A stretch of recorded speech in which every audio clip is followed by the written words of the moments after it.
কুত্তার বাচ্চা, ছোট লোক দেখে রিক্সা চালাতে পারিস না? এই তোদের মতো ছোট লোকদের একটাই সমস্যা, রিক্সা চালাতে পারিস না, রিক্সা নিয়ে রাস্তায় নামিস। ছোট লোক কোথাকার, আমার কাপড়টাই নোংরা করে দিল। এই হচ্ছে মন, কোটিপতি বাবার একমাত্র মেয়ে। খুব অহংকারী আর জেদিও বটে। যেটা পেতে চায় প্রয়োজন পড়লে সেটা ছিনিয়ে নিতেও সে দ্বিধা করে না। সরি আপু, আসলে আপু রাস্তাটা তেমন ভালো না, আর আমার শরীরটাও খুবই খারাপ আজকে, তাই রিক্সা সামনে রাখতে পারিনি। এ হচ্ছে রানা, মা বাবা হারা একটা এতিম ছেলে। সে রিক্সা চালায় আর পাশেই একটা বস্তিতে থাকে, দিন আনে দিন খায়। আপাতত এটাই তার পরিচয়। ওই কুত্তার বাচ্চা, যদি শরীরে খারাপ থাকে তাহলে রিক্সা নিয়ে কেন নেমেছিস? ঘরে বসে থাকলে তো পারিস। আপু ঘরে বসে থাকলেই তো আর পেট চলবে না, তাই অসুস্থ শরীর নিয়েও বের হতে হয়। ওই, আমি কি তোর কাছে এত কিছু শুনতে চেয়েছি? যা সর আমার সামনে থেকে। এটা বলে মন রানাকে ধাক্কা দিয়ে ফেলে চলে গেল। শেষ পর্যন্ত রানাকে রিক্সা ভাড়াটাও দেয়নি মন। মনের ধাক্কা খেয়ে নিচে পড়ে গিয়ে রানার কপালে হালকা কেটে গেল। কাটা জায়গা থেকে রক্ত বের হতে শুরু করলো। রানা তার কাঁধে রাখা গামছাটা দিয়ে কপালটা বেঁধে নিল। তারপর রানা বস্তিতে ফিরে যায়। একে তো আগে থেকেই শরীর খারাপ, আবার রক্ত ঝরছে, এখন যেন শরীর আর চলছেই না। এদিকে মন বাড়িতে চলে গেল। তার আজ আর কলেজে যাওয়া হলো না। বাড়িতে ফিরে সে হনহন করে তার রুমে চলে গেল। মনের এমন বিহেভ দেখে তার মা মমতা বেগম মেয়ের রুমে গেলেন। মন রুমে গিয়ে তার কলেজের ব্যাগ ছুঁড়ে মারল বিছানার উপর।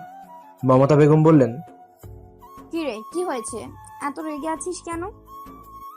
আর তোর জামা কাপড়ের এমন অবস্থা কেন? তারপর মন তার মাকে সবকিছু খুলে বলল।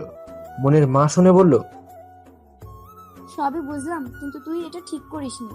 ছেলেটা রিক্সা চালায়, সে গরিব। গরিবরাও তো মানুষ রে মা, গরিবদের সাথে এমন খারাপ ব্যবহার করতে নেই। ওই ওপরে যিনি আছেন শুধু তিনিই বলতে পারেন যে কখন কি অবস্থায় থাকবে। তুমি এসব নীতি কথা বন্ধ করবে? এমনিতেই কিন্তু আমার মাথা গরম হয়ে আছে। আচ্ছা ঠিক আছে, আর কিছু বলবো না, যা গিয়ে ফ্রেশ হয়ে খেতে আয়। বলেই মমতা বেগম বেরিয়ে গেলেন রুম থেকে। মন যেন হাঁপ ছেড়ে বাঁচল। সে ফ্রেশ হয়ে নিচে এলো খাবারের জন্য। খাবার খেয়ে রুমে গিয়ে কিছুক্ষণ এফবিতে ঘোরাঘুরি করে ঘুমিয়ে পড়ল। পরদিন তার মায়ের ডাকে ঘুম থেকে উঠে যায়। ঘুম থেকে উঠে প্রথমে কিছু নাস্তা করে নেয়, তারপর বেরিয়ে পড়লো কলেজের উদ্দেশ্যে। আজ সে গাড়ি নিয়ে বেরিয়েছে। মন কলেজে যাবার সময় কাল রানা যেখানে দাঁড়িয়েছিল সেদিকে খেয়াল করে দেখে রানা আজ সেখানে নেই। মন আবারও গাড়ি চালাতে মনোযোগ দিল। সে আর রানার বিষয়ে মাথা ঘামালো না। মন কলেজে পৌঁছে তার বান্ধবীদের কাছে চলে গেল। হঠাৎ করে মনের নজর গেল একটা ছেলের উপর। দেখতে খুবই হ্যান্ডসাম, সুদর্শন, যেমন লম্বা তেমন তার গেটআপ। মন তো তাকে দেখে পুরোই ফিদা। ছেলেটার সাথে কিছু সাঙ্গপাঙ্গও আছে। মন ওর বান্ধবীকে দিয়ে ডেকে জিজ্ঞেস করলো, দিয়া, আই দিয়া। হ্যাঁ, কিছু বলবি? ফকিন্নি, এত সময় ধরে ডাকছি, শুনতে পাস না? হ্যাঁ, কি হয়েছে বল। ওই ছেলেটা কে রে? কোন ছেলেটা?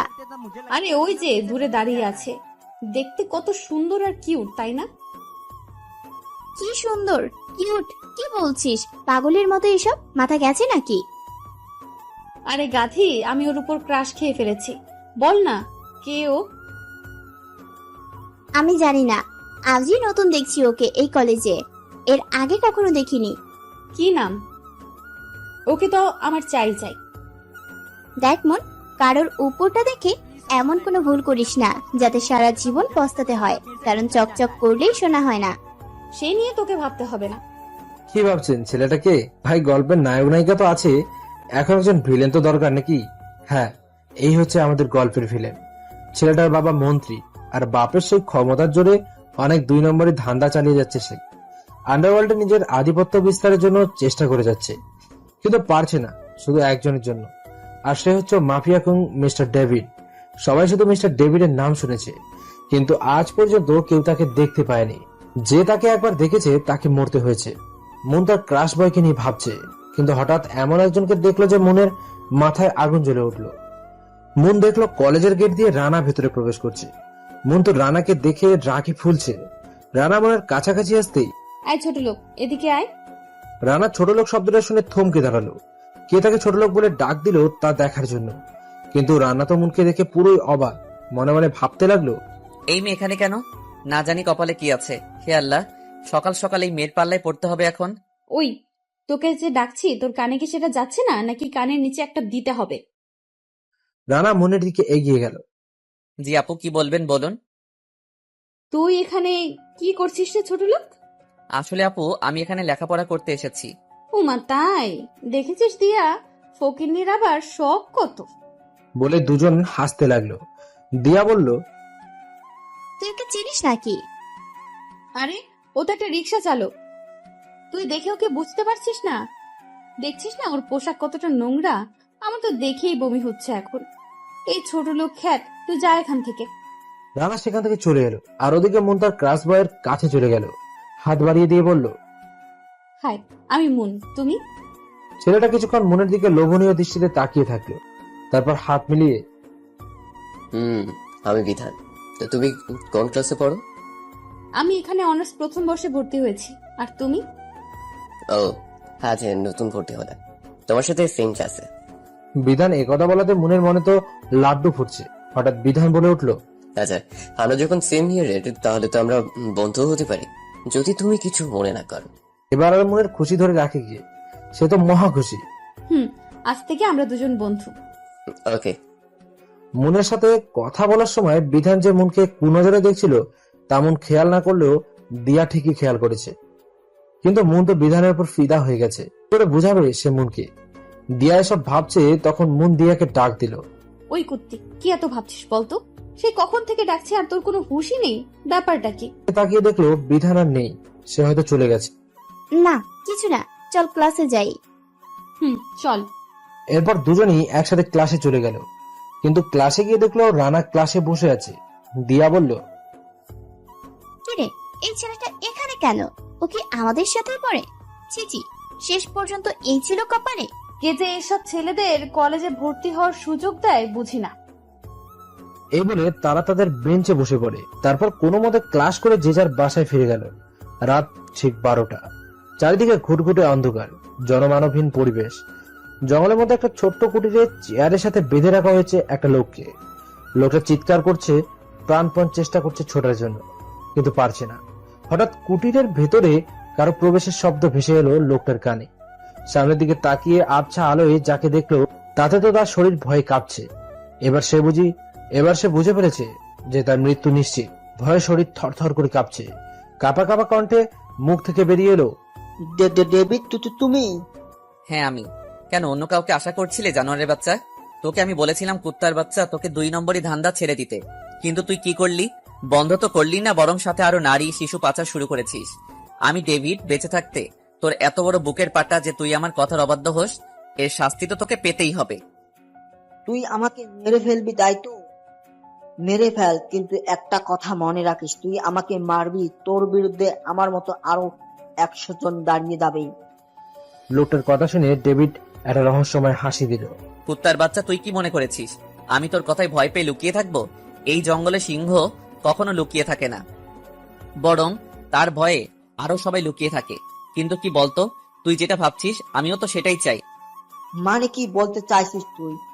মনে কর তোকে আমি এখন মেরে ফেলবো, তারপর তোর মৃত্যুর খবর শুনে তোর সমস্ত সঙ্গীরা আমাকে খুঁজে বেড়াবে। কিন্তু ওরা তো আমায় খুঁজেই পাবে না, কারণ ওরা কেউ আমাকে এখনো পর্যন্ত দেখেনি। কিন্তু আমি তো ওদেরকে চিনে ফেলবো আর একটা একটা করে মারবো। তুই কি ভেবেছিস যে প্রথমে তোদের রাঘব বোয়াল যে বিধান আছে তাকে আমি শেষ করব? আরে না রে, তুই তাহলে ভুল ভাবছিস। আগে তোদের মতো চুনোপুটিকে শেষ করব, তারপর ওই বিধানের ব্যবস্থা করব। তুই বিধান ভাইকে চিনিস কি করে? লোকটার এই কথা শুনে শিহাব বলল, ভাই, আপনি ওর সাথে কেন এত কথা বলছেন? মেরে দিন ওকে।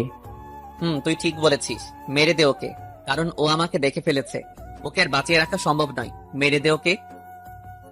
সাথে সাথে শিহাব লোকটার মাথায় গুলি করে দিল। লোকটা মরে গেল। শিহাব হচ্ছে ডেভিডের ডান হাত। রাস্তা থেকে তুলে এনেছিল শিহাবকে। খেতে পেত না, রাস্তায় রাস্তায় ভবঘুরের মতো ঘুরে বেড়াতো শিহাব। তাদেরকে ডেভিড নিয়ে এসেছিল ওকে, সবসময় ডেভিডের সাথেই রাখতো। ধীরে ধীরে ডেভিডের সাথে থেকে কাজ করতে শুরু করে। একসময় ডেভিডের একটা শক্তি হয়ে ওঠে শিহাব। দুজনে একে অপরের ভাইয়ের লাশটা নদীতে ফেলে দে শিহাব। ওকে ভাই, ঠিক আছে। মতো ডেভিড চলে যায় তার থাকার জায়গায়। পরের দিন সকালে রানা কলেজে যায়। কলেজে যেতেই এই খ্যাতটাই কেন সবসময় সকাল সকাল আমার চোখের সামনে এসে পড়ে? যখন সামনে পড়েছে তখন একটু মজা নেওয়া যায়। কথাটা মনে মনে বলল বোন।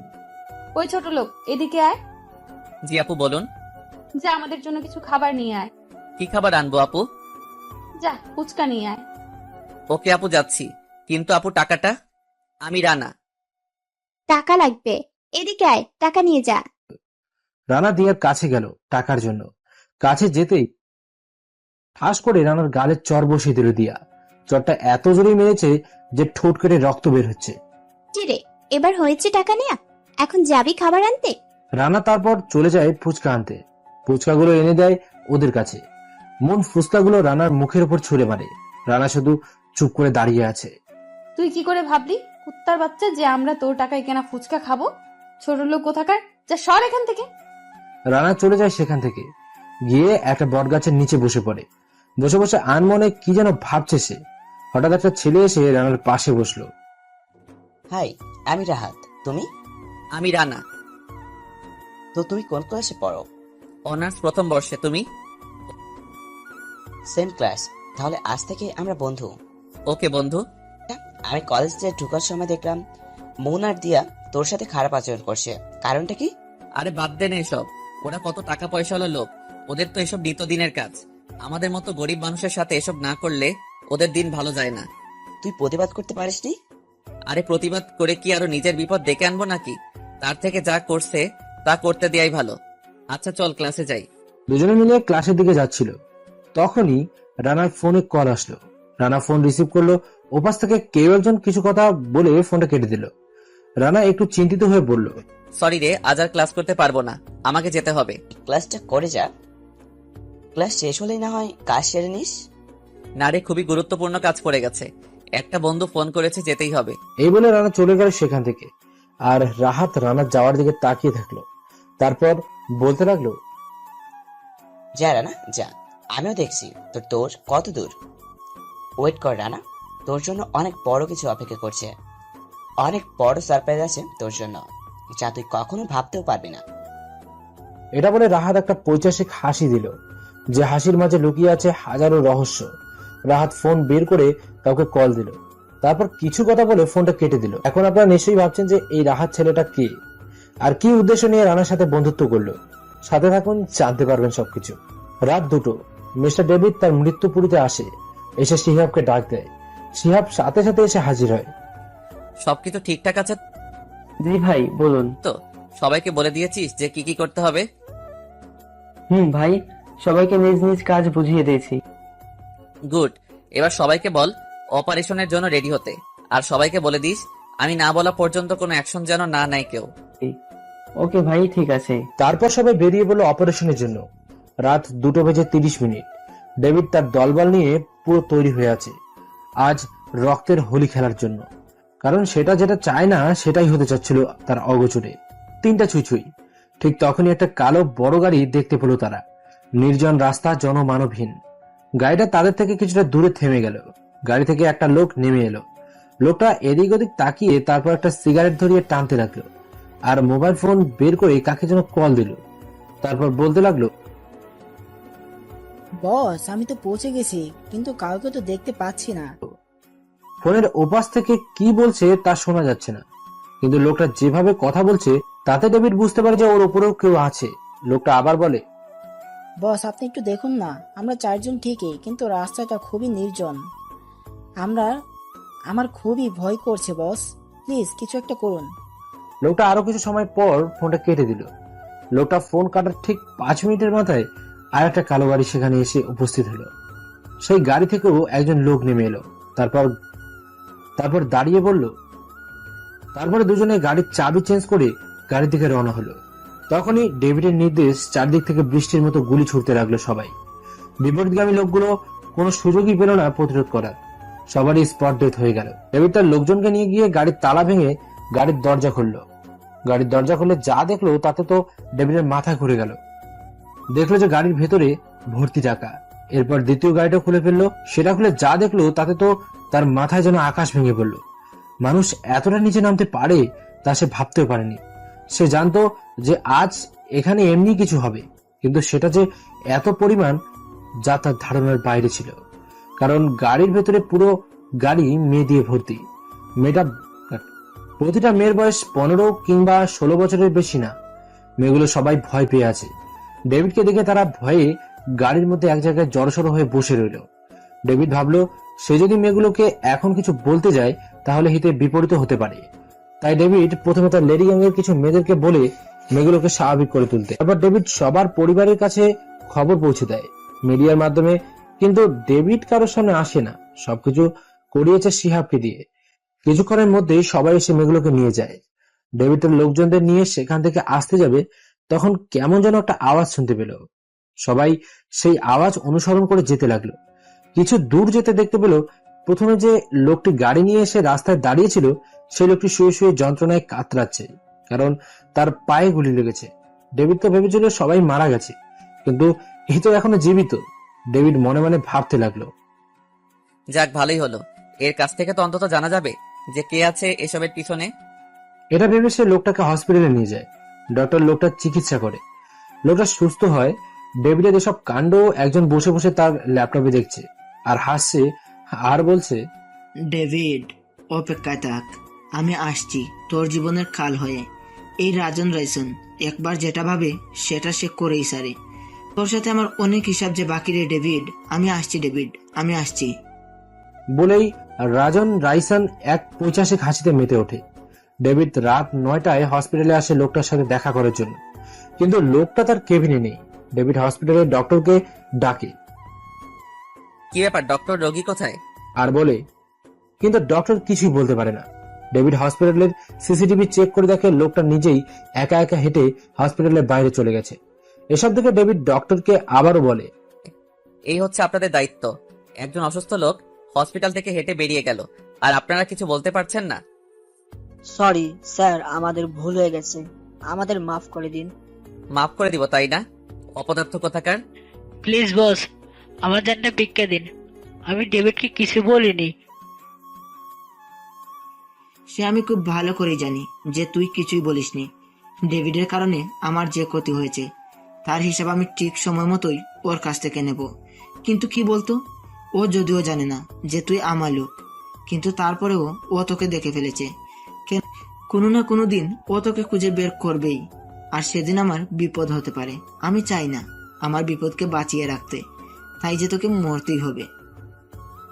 প্লিজ বস, আমাকে মারবেন না, আমাকে ছেড়ে দিন। আমি এই দেশ ছেড়ে অন্য দেশে চলে যাব, তবু আমাকে ছেড়ে দিন। লোকটার এমন কাকুতি মিনতি দেখেও রাজন রাইসনের পাথর মনে একটু মায়া হলো না। সে লোকটার মাথায় ঠিক মাঝখানটায় একটা গুলি করে দিল। লোকটার নিষ্প্রাণ দেহটা মাটিতে পড়ে আছে। রাজন রাইসন বলল, সরি রে ইয়ার, তুই আমার জন্য অনেক কাজ করেছিস, কিন্তু কি করব বল? তোকে যদি দেখতে না পেতো তাহলে তুই বেঁচে থাকতি রে। এরপর সে রাহাতকে ডেকে বলল, রাহাত, ওর লাশটা পুঁতে দে। ওকে ভাইয়া, আমি ব্যবস্থা করছি, তুমি কোনো চিন্তা করো না। যা করবি খুব সাবধানে করবি, সবার আড়ালে। ওকে। এরপর সে রাহাতকে ডেকে বলল। এরপর ডেভিড লোকটাকে অনেক খোঁজাখুঁজি করলো, কিন্তু কোনো খোঁজই পেল না। রাত 10টা হসপিটালে লোকটা রাজন রাইসনের পায়ের কাছে হুমড়ি খেয়ে পড়ে আর বলতে লাগে। তারপর রাজন রাইসন চলে যায়। রাহাত লাশটাকে নিয়ে গিয়ে মাটির নিচে পুঁতে ফেলে। কি ভাবছেন রাহাতকে? রাহাত আসলে রাজন রাইসনের আপন ছোট ভাই। ডেভিড লোকটাকে খুঁজে না পেয়ে চলে আসে তার বাসায়। কিছু খেয়ে ঘুমিয়ে পড়ে। পরদিন সকালে রানা কলেজের গেট দিয়ে ঢুকছিল, তখন গেটের এক পাশে তাকিয়ে দেখতে পেল মুন আর বিধান বসে আছে খুবই কাছাকাছি। এটা দেখে রানা এক পাশ সামনে গিয়ে আবার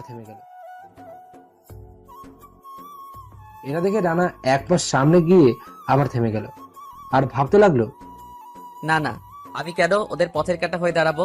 কিন্তু আমার এমন লাগছে কেন? কেন আমার মন বারবার যাচ্ছে মনকে এই ছেলেটার থেকে আলাদা করতে। না না, ওরা ওদের মতোই থাক, আমি বরং আমার কাজ করি। রানা হাঁটতে হাঁটতে চলে যায় সেই বট গাছের নিচে। সেখানে গিয়ে বসে আছে আনমনে। এটা তার নিত্যদিনের অভ্যেস। যখন একা থাকে তখন কি যেন ভাবে সে। হঠাৎ রাহাত তার ভাবনার অবসান ঘটিয়ে বলে, কিরে, এখানে বসে কি করছিস? ক্লাসে যাবে না? চল ক্লাসটা করে আস। এরপর দুজনেই চলে যায় ক্লাস করতে। ক্লাসে গিয়ে তারা একটা বেঞ্চে বসে পড়ল।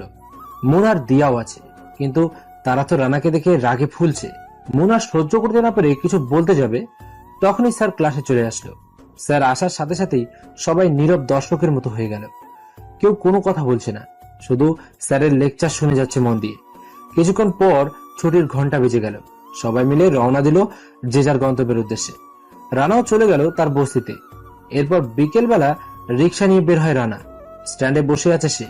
হঠাৎ কে যেন তাকে ডাক দিল। কে ডাক দিয়েছে তা দেখার জন্য রানা তাকাতেই দেখে মুন আর বিধান একসাথে দাঁড়িয়ে আছে। ওদের দেখে রানা মাথা নিচু করে দাঁড়িয়ে আছে। মুন বলে ওঠে, দেখো দেখো, ছোট লোকটার মুখের অবস্থা তো দেখো একবার। কোথায় যাবেন সাহেব? সামনের পার্কে নিয়ে চল আমাদের। আচ্ছা ঠিক আছে, উঠুন। মুন আর বিধান দুজনেই রিক্সায় উঠে বসে পড়ল। রানা রিক্সা চালাতে লাগলো, কিন্তু বিপত্তি বাঁধলো কিছুক্ষণ পরে।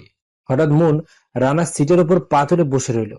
রানা না পারছে বসতে, না পারছে বলতে, শুধু রিক্সা চালাচ্ছে আর রাগে শরীর কাঁপছে। অবশেষে রানা ওদের দুজনকে পার্কের সামনে নামিয়ে দিয়ে চলে আসে। এদিকে ডেভিড হাসপাতালে সেই লোকটাকে খুঁজে না পেয়ে নিজের রুমে পায়চারি করে বেড়াচ্ছে। তখনই শিহাব আসে। হ্যাঁ শিয়া, বল, কোনো খবর পেলি কি ওর? ভাই, ওর তো কোনো খবর পাইনি, কিন্তু এটা নিশ্চিত যে ওকে কিডন্যাপ করা হয়েছে। তুই কিভাবে বুঝতে পারলি যে ওকে কিডন্যাপ করা হয়েছে? ভাই, আমি হসপিটালের আশেপাশে সিসিটিভি গুলো চেক করেছি, আর সিসিটিভি ফুটেজে দেখতে পেয়েছি হসপিটাল থেকে কিছু দূরে লোকটাকে একটা কালো গাড়ি এসে উঠিয়ে নিয়ে গেছে। গাড়িটাতে 7 থেকে 8 জন লোক ছিল। চিনতে পেরেছিস ওদের কাউকে? না ভাই, ওখানেই তো সমস্যা। মানে? ওরা সবাই কালো কাপড় দিয়ে মুখ ঢাকা ছিল। তবে একটা বিষয় ভাই, ওদের পোশাকগুলো একদম একই রকম, সবার গায়ে একই ধরনের পোশাক। আর ওরা কাজটা খুব দ্রুত করেছে, তাই কেউ বুঝতেও পারেনি। প্রথমে ওকে অজ্ঞান করেছে, তারপর গাড়িতে করে নিয়ে চলে গেছে। শিহাব, তুই এক কাজ কর, গাড়িটা কার নামে রেজিস্ট্রেশন করা সেটা খুঁজে বের কর। ওকে ভাই, আমি দেখছি, আপনি নিশ্চিন্ত থাকুন। এটা বলে শিহাব সেখান থেকে চলে যায়। আর ডেভিড ভাবতে লাগে, নিশ্চয়ই কোনো বড় ধরনের ষড়যন্ত্র চলছে, নিশ্চয়ই কোনো বড় ধরনের ধামাকা হতে চলেছে দেশে। কিছু তো একটা করতেই হবে। পরদিন সকালে কলেজে রানা আর রাহাত বসে আছে। রানা আগের মতোই নিশ্চুপ হয়ে বসে আছে, কোনো কথাই বলছে না। কোনো উপায় না পেয়ে রাহাত বলে, কিরে, তোর সমস্যা কোথায় বলতো? তোকে যখনই দেখি তখনই কি যেন ভাবছিস। কি ভাবছিস এত, বলতো? না কিছু না, এমনি ভালো লাগছে না। চল ক্লাসে যাই, ক্লাসের সময় হয়ে গেছে। তুই যা, আমি আসতেছি। আচ্ছা ঠিক আছে, তাড়াতাড়ি আসিস। হুম। রানা সেখান থেকে চলে যায়। রাহাত কাকে যেন ফোন দিল। ফোনের অপর পাশ থেকে একটা লোক রিসিভ করে বলল, হে রাহাত, বল। আমার মাথায় কিছু ঢুকছে না, আমি কি করব? ও তো শুধু আমার সাথে বন্ধুত্ব করছে, কিন্তু এখন পর্যন্ত ওর মনে আমি জায়গা করতে পারিনি। কোনো কথাই বের করতে পারছি না ওর কাছ থেকে। কিছু জিজ্ঞেস করার আগেই এড়িয়ে যায়। কিভাবে কি করব ভেবে পাচ্ছি না। যেভাবেই হোক ওর পিছু তুই ছাড়বি না। আর হে, ও যেন তোকে কোনোভাবেই সন্দেহ না করে, তাহলে কিন্তু অনেক বড় বিপদ হবে। এমনটা তো আমি হতেই দেব না। আর যদি কখনো এমনটা হয়, আমাকে ও কিছু করার আগে আমি ওর ব্যবস্থা করব। এ নিয়ে তোকে ভাবতে হবে না। রাহাত এসব বলছে, কিন্তু রাহাতের এসব কথা আড়াল থেকে কেউ একজন শুনে ফেলেছে। অবশ্য সেই লোকটা ফোনের অপর পাশের ব্যক্তির কোনো কথাই শুনতে পায়নি, কিন্তু রাহাতের সমস্ত কথা সে শুনতে পেয়েছে। রাহাতের কথা শুনে তো তার পায়ের রক্ত মাথায় উঠে গেল। রাগে তার চোখ রক্তের মতো লাল হয়ে গেছে। সে রাহাতকে পারলে এখনই মেরে দেয়, কিন্তু সে সেটা এখন করতে চায় না, কারণ তাহলে সে তার সমস্ত সাজানো প্ল্যান নষ্ট হয়ে যাবে। তাই নিজের রাগটাকে কোনো মতে সংযত করে সেখান থেকে চলে গেল। কিন্তু রাহাত এসবের কিছুই বুঝতেও পারেনি, যে তার কথাগুলো কেউ একজন শুনে নিয়েছে। রাহাত ক্লাসে গিয়ে দেখলো রানা ক্লাসে বসে আছে, একদম চুপ করে। কিরে, কি করছিস? রাহাতের কথা শুনে রানা একটু ঘাবড়ে যায় আর আমতা আমতা করে বলে, না কি আর করব, বসে আছি। ওরা কথা বলছিল। ঠিক তখনই ক্লাসের স্যার এসে উপস্থিত হলো। সবাই স্যারকে দেখে একদম নিশ্চুপ হয়ে গেল, কারণ আজ প্রিন্সিপাল স্যার নিজে এসেছেন ক্লাসে, সাথে একটা সুন্দরী মেয়ে। রাহাত তো তাকে দেখে হা করে তাকিয়ে আছে। মেয়েটা যেমন লম্বা তেমনই সুন্দরী, আর কোমর অব্দি চুল, দেখতেও খুব স্মার্ট। তো হা করে তাকিয়ে থাকাটা তো কোনো অপরাধের না, তাই না? রানা রাহাতের এই অবস্থা দেখে বলল, ওই শালা মুখ বন্ধ কর, মুখে মাছি যাবে। রাহাত সাথে সাথে মুখ বন্ধ করে নেয় আর মাথা চুলকাতে থাকে। স্যার বললেন, হ্যালো স্টুডেন্ট, এর নাম রিয়া। আজ থেকে তোমাদের নতুন বন্ধু, তোমরা সকলেই এর সাথে পরিচিত হয়ে নাও। এই বলে স্যার চলে গেলেন। রিয়া রানা আর রাহাতের দিকে তাকালো, তারপর তাদের কাছে গিয়ে বসে পড়লো। রিয়ার হঠাৎ এমন বিহেভ রানার কেমন যেন একটু খটকা লাগলো। রিয়া রানা আর রাহাতের দিকে হাত বাড়িয়ে বলে, হাই, আমি কি তোমাদের সাথে বন্ধুত্ব করতে পারি? এবার রানার অবাকের মাত্রাটা আরো বেড়ে গেল, কারণ রিয়া আর রাহাত কেমন যেন চোখের ইশারায় কথা বলছিল, কিন্তু সেটা রানা বুঝতে পেরে যায়। রানা এসব নিয়ে চিন্তা করছে, তখন রিয়া বলে, কি ব্যাপার, তুমি কি ভাবছো? তুমি তোমার পরিচয় দিবে না আর বন্ধু করবে না আমার সাথে? রিয়ার কথায় রানা চিন্তার জগৎ থেকে বেরিয়ে আসে আর আমতা আমতা করে বলে, আমি রানা, আজ থেকে আমরা বন্ধু। রানার অনিচ্ছা সত্ত্বেও রিয়ার সাথে বন্ধুত্ব করলো। তার অবশ্য একটা কারণ আছে, সেটা পরে জানতে পারবেন। এরপর রানা তার বস্তির উদ্দেশ্যে চলে যায়। আর এদিকে রাহাত রিয়ার কথোপকথন। মনে রেখো, ও যেন কোনোভাবে জানতে না পারে যে আমরা পূর্ব পরিচিত, তাহলে সবকিছু শেষ হয়ে যাবে। ও যদি একবার জানতে পারে আমাদের আসল পরিচয়, তাহলে আমাদেরও বাঁচতে দেবে না। বুঝতে পারছি। তুমি শুধু দেখে যাও, এমন অভিনয় করবো যে কোনোভাবেই বুঝতে পারবে না আমাদের আসল উদ্দেশ্য। আর আমাদের উদ্দেশ্য সফল হওয়ার জন্য যা যা করা দরকার আমি তাই করব। এখন তুমি চলে যাও। ওকে, যাচ্ছি। তারপর রিয়া আর রাহাত চলে যায় তাদের বাড়িতে। আর এদিকে কেউ একজন ওদের দুজনের সমস্ত কথা শুনে রেকর্ড করে রেখে দিয়েছে। তারপর একটা মুচকে হাসি দিয়ে সেখান থেকে চলে যায়। এদিকে ডেভিডকে শিহাব ফোন করে। ডেভিড ফোন রিসিভ করার পর, ভাই, সেই গাড়িটার ব্যাপারে আমি খোঁজ নিয়েছিলাম, কিন্তু কিন্তু কি হয়েছে? আসলে ভাই, এই গাড়ি যার নামে রেজিস্ট্রেশন করা, সে আজ থেকে 2 বছর আগেই মারা গেছেন। আর ওই লোকগুলো সেই সুযোগটারই কাজে লাগিয়েছে। গাড়িটা চুরি করে নিয়ে তারা তাদের কাজ হাসিল করেছে। যার নামে গাড়িটা রেজিস্ট্রেশন করা, তার বাড়ির লোকের কাছ থেকেই জানতে পেরেছি গাড়িটা চুরি হয়েছিল হসপিটালের লোকটা কিডন্যাপ হওয়ার ঠিক একদিন আগেই। ভাই, আচ্ছা তাই নাকি? তুই খোঁজ নিয়ে দেখ গাড়িটা এখন কোথায় আছে। ভাই, সেটা আর খুঁজে কোনো লাভ নেই, কারণ গাড়িটা একটা জঙ্গলের মধ্যে পুরো অবস্থায় পাওয়া গেছে। হোয়াট? সেটা কি করে সম্ভব? জানি না ভাই। আচ্ছা, তোকে দুজনের ছবি পাঠাচ্ছি, তুই এদের উপর সবসময় নজর রাখবি। কখন কোথায় যায়, কি করে, কোথায় থাকে, সব ইনফরমেশন আমার চাই। কিন্তু খুব সাবধান, ওরা যেন বুঝতে না পারে যে তুই ওদের ফলো করছিস। ওকে? জি ভাই, ঠিক আছে, আমি ওদের উপর নজর রাখবো। ওকে, রাখছি। ডেভিড ফোনটা কেটে দিল। তারপর ভাবছে কিভাবে কি করবে সে। সবকিছু যেন পুরো ঘোলাটে ঘোলাটে লাগছে তার কাছে। কে শত্রু আর কে বন্ধু সেটাই ডেভিড বুঝতে পারছে না। সবাই যেন এক প্রকার মুখোশের আড়ালে বসে আছে। তারপর হঠাৎ ডেভিডের মাথায় একটা প্ল্যান আসে, আর সেই প্ল্যান অনুযায়ী কাজ করতে শুরু করলো। পরদিন সকালে রানা কলেজের গেট দিয়ে ভেতরে ঢুকছিল, তখন বিধান ওকে ডাক দিল, সাথে মনও আছে। সেখানে যাওয়ার পর বিধান রানাকে বলে, ছোট লোক, যা আমার জন্য একটা সিগারেট নিয়ে হয়তো। মানে আমি কেন আপনার জন্য সিগারেট আনতে যাব? আমি পারবো না। কি বললি? তুই পারবি না? তাই তোরা ধর ওকে, ওর এমন অবস্থা করবি যেন আর কোনোদিন আমার কথার অবাধ্য না হয়। বিধানের কথা মতো তার সাথে থাকা ছেলেগুলো রানাকে ইচ্ছে মতো মারতে লাগলো। তা দেখে মন আর দিয়া হাসতে লাগলো। তখনই রাহাত আর রিয়া সেখানে এসে উপস্থিত হয়, আর ওরা সবাইকে সেখান থেকে সরিয়ে রানাকে নিয়ে চলে আসে। রিয়া বলে, তুই এভাবে পড়ে পড়ে মার খাওয়ার জন্য জন্মেছিস, প্রতিবাদ করতে পারিস না? রিয়ার কথা শুনে রানা শুধু মুচকি হাসলো। তারপর ক্লাসে চলে গেল। ক্লাস করে রানা কাউকে কিছু না বলে ক্লাসরুম থেকে বেরিয়ে চলে গেল। রাহাত আর রিয়া রানাকে খুঁজতে লাগলো, কিন্তু কোথাও পেল না। এদিকে বিধান মনকে বলল, মন, আমরা আজকে একটা পার্টি রেখেছি, সব বন্ধুরা মিলে। যদি তুমি আসতে। আমি কিন্তু প্লিজ প্লিজ, না করো না প্লিজ। ওকে, ঠিক আছে, আমি আসবো। মন বিধানের কথায় রাজি হয়ে গেল, কারণ মন তো বিধানকে সেই কবে থেকেই ভালোবেসে ফেলেছে। সে ভেবেছে আজ পার্টিতে গিয়ে বিধানকে তার ভালোবাসার কথা বলবে, কিন্তু সেটাই ছিল তার জীবনের সবচেয়ে বড় ভুল, কারণ বিধান যে তাকে ফাঁসানোর জন্যই আজ পার্টিতে ডেকেছে। মন বাড়িতে চলে এলো। বিধান তার এক বন্ধুকে ফোন করে বলে, দোস্ত, পাখি জালে ফেসেছে, শুধু আজ পার্টিতে আসার অপেক্ষা। পেছন থেকে দিয়া বিধানের এসব কথা শুনে ফেলে, আর দিয়া সেখান থেকে চলে যায়। তারপর মনকে ফোন করে।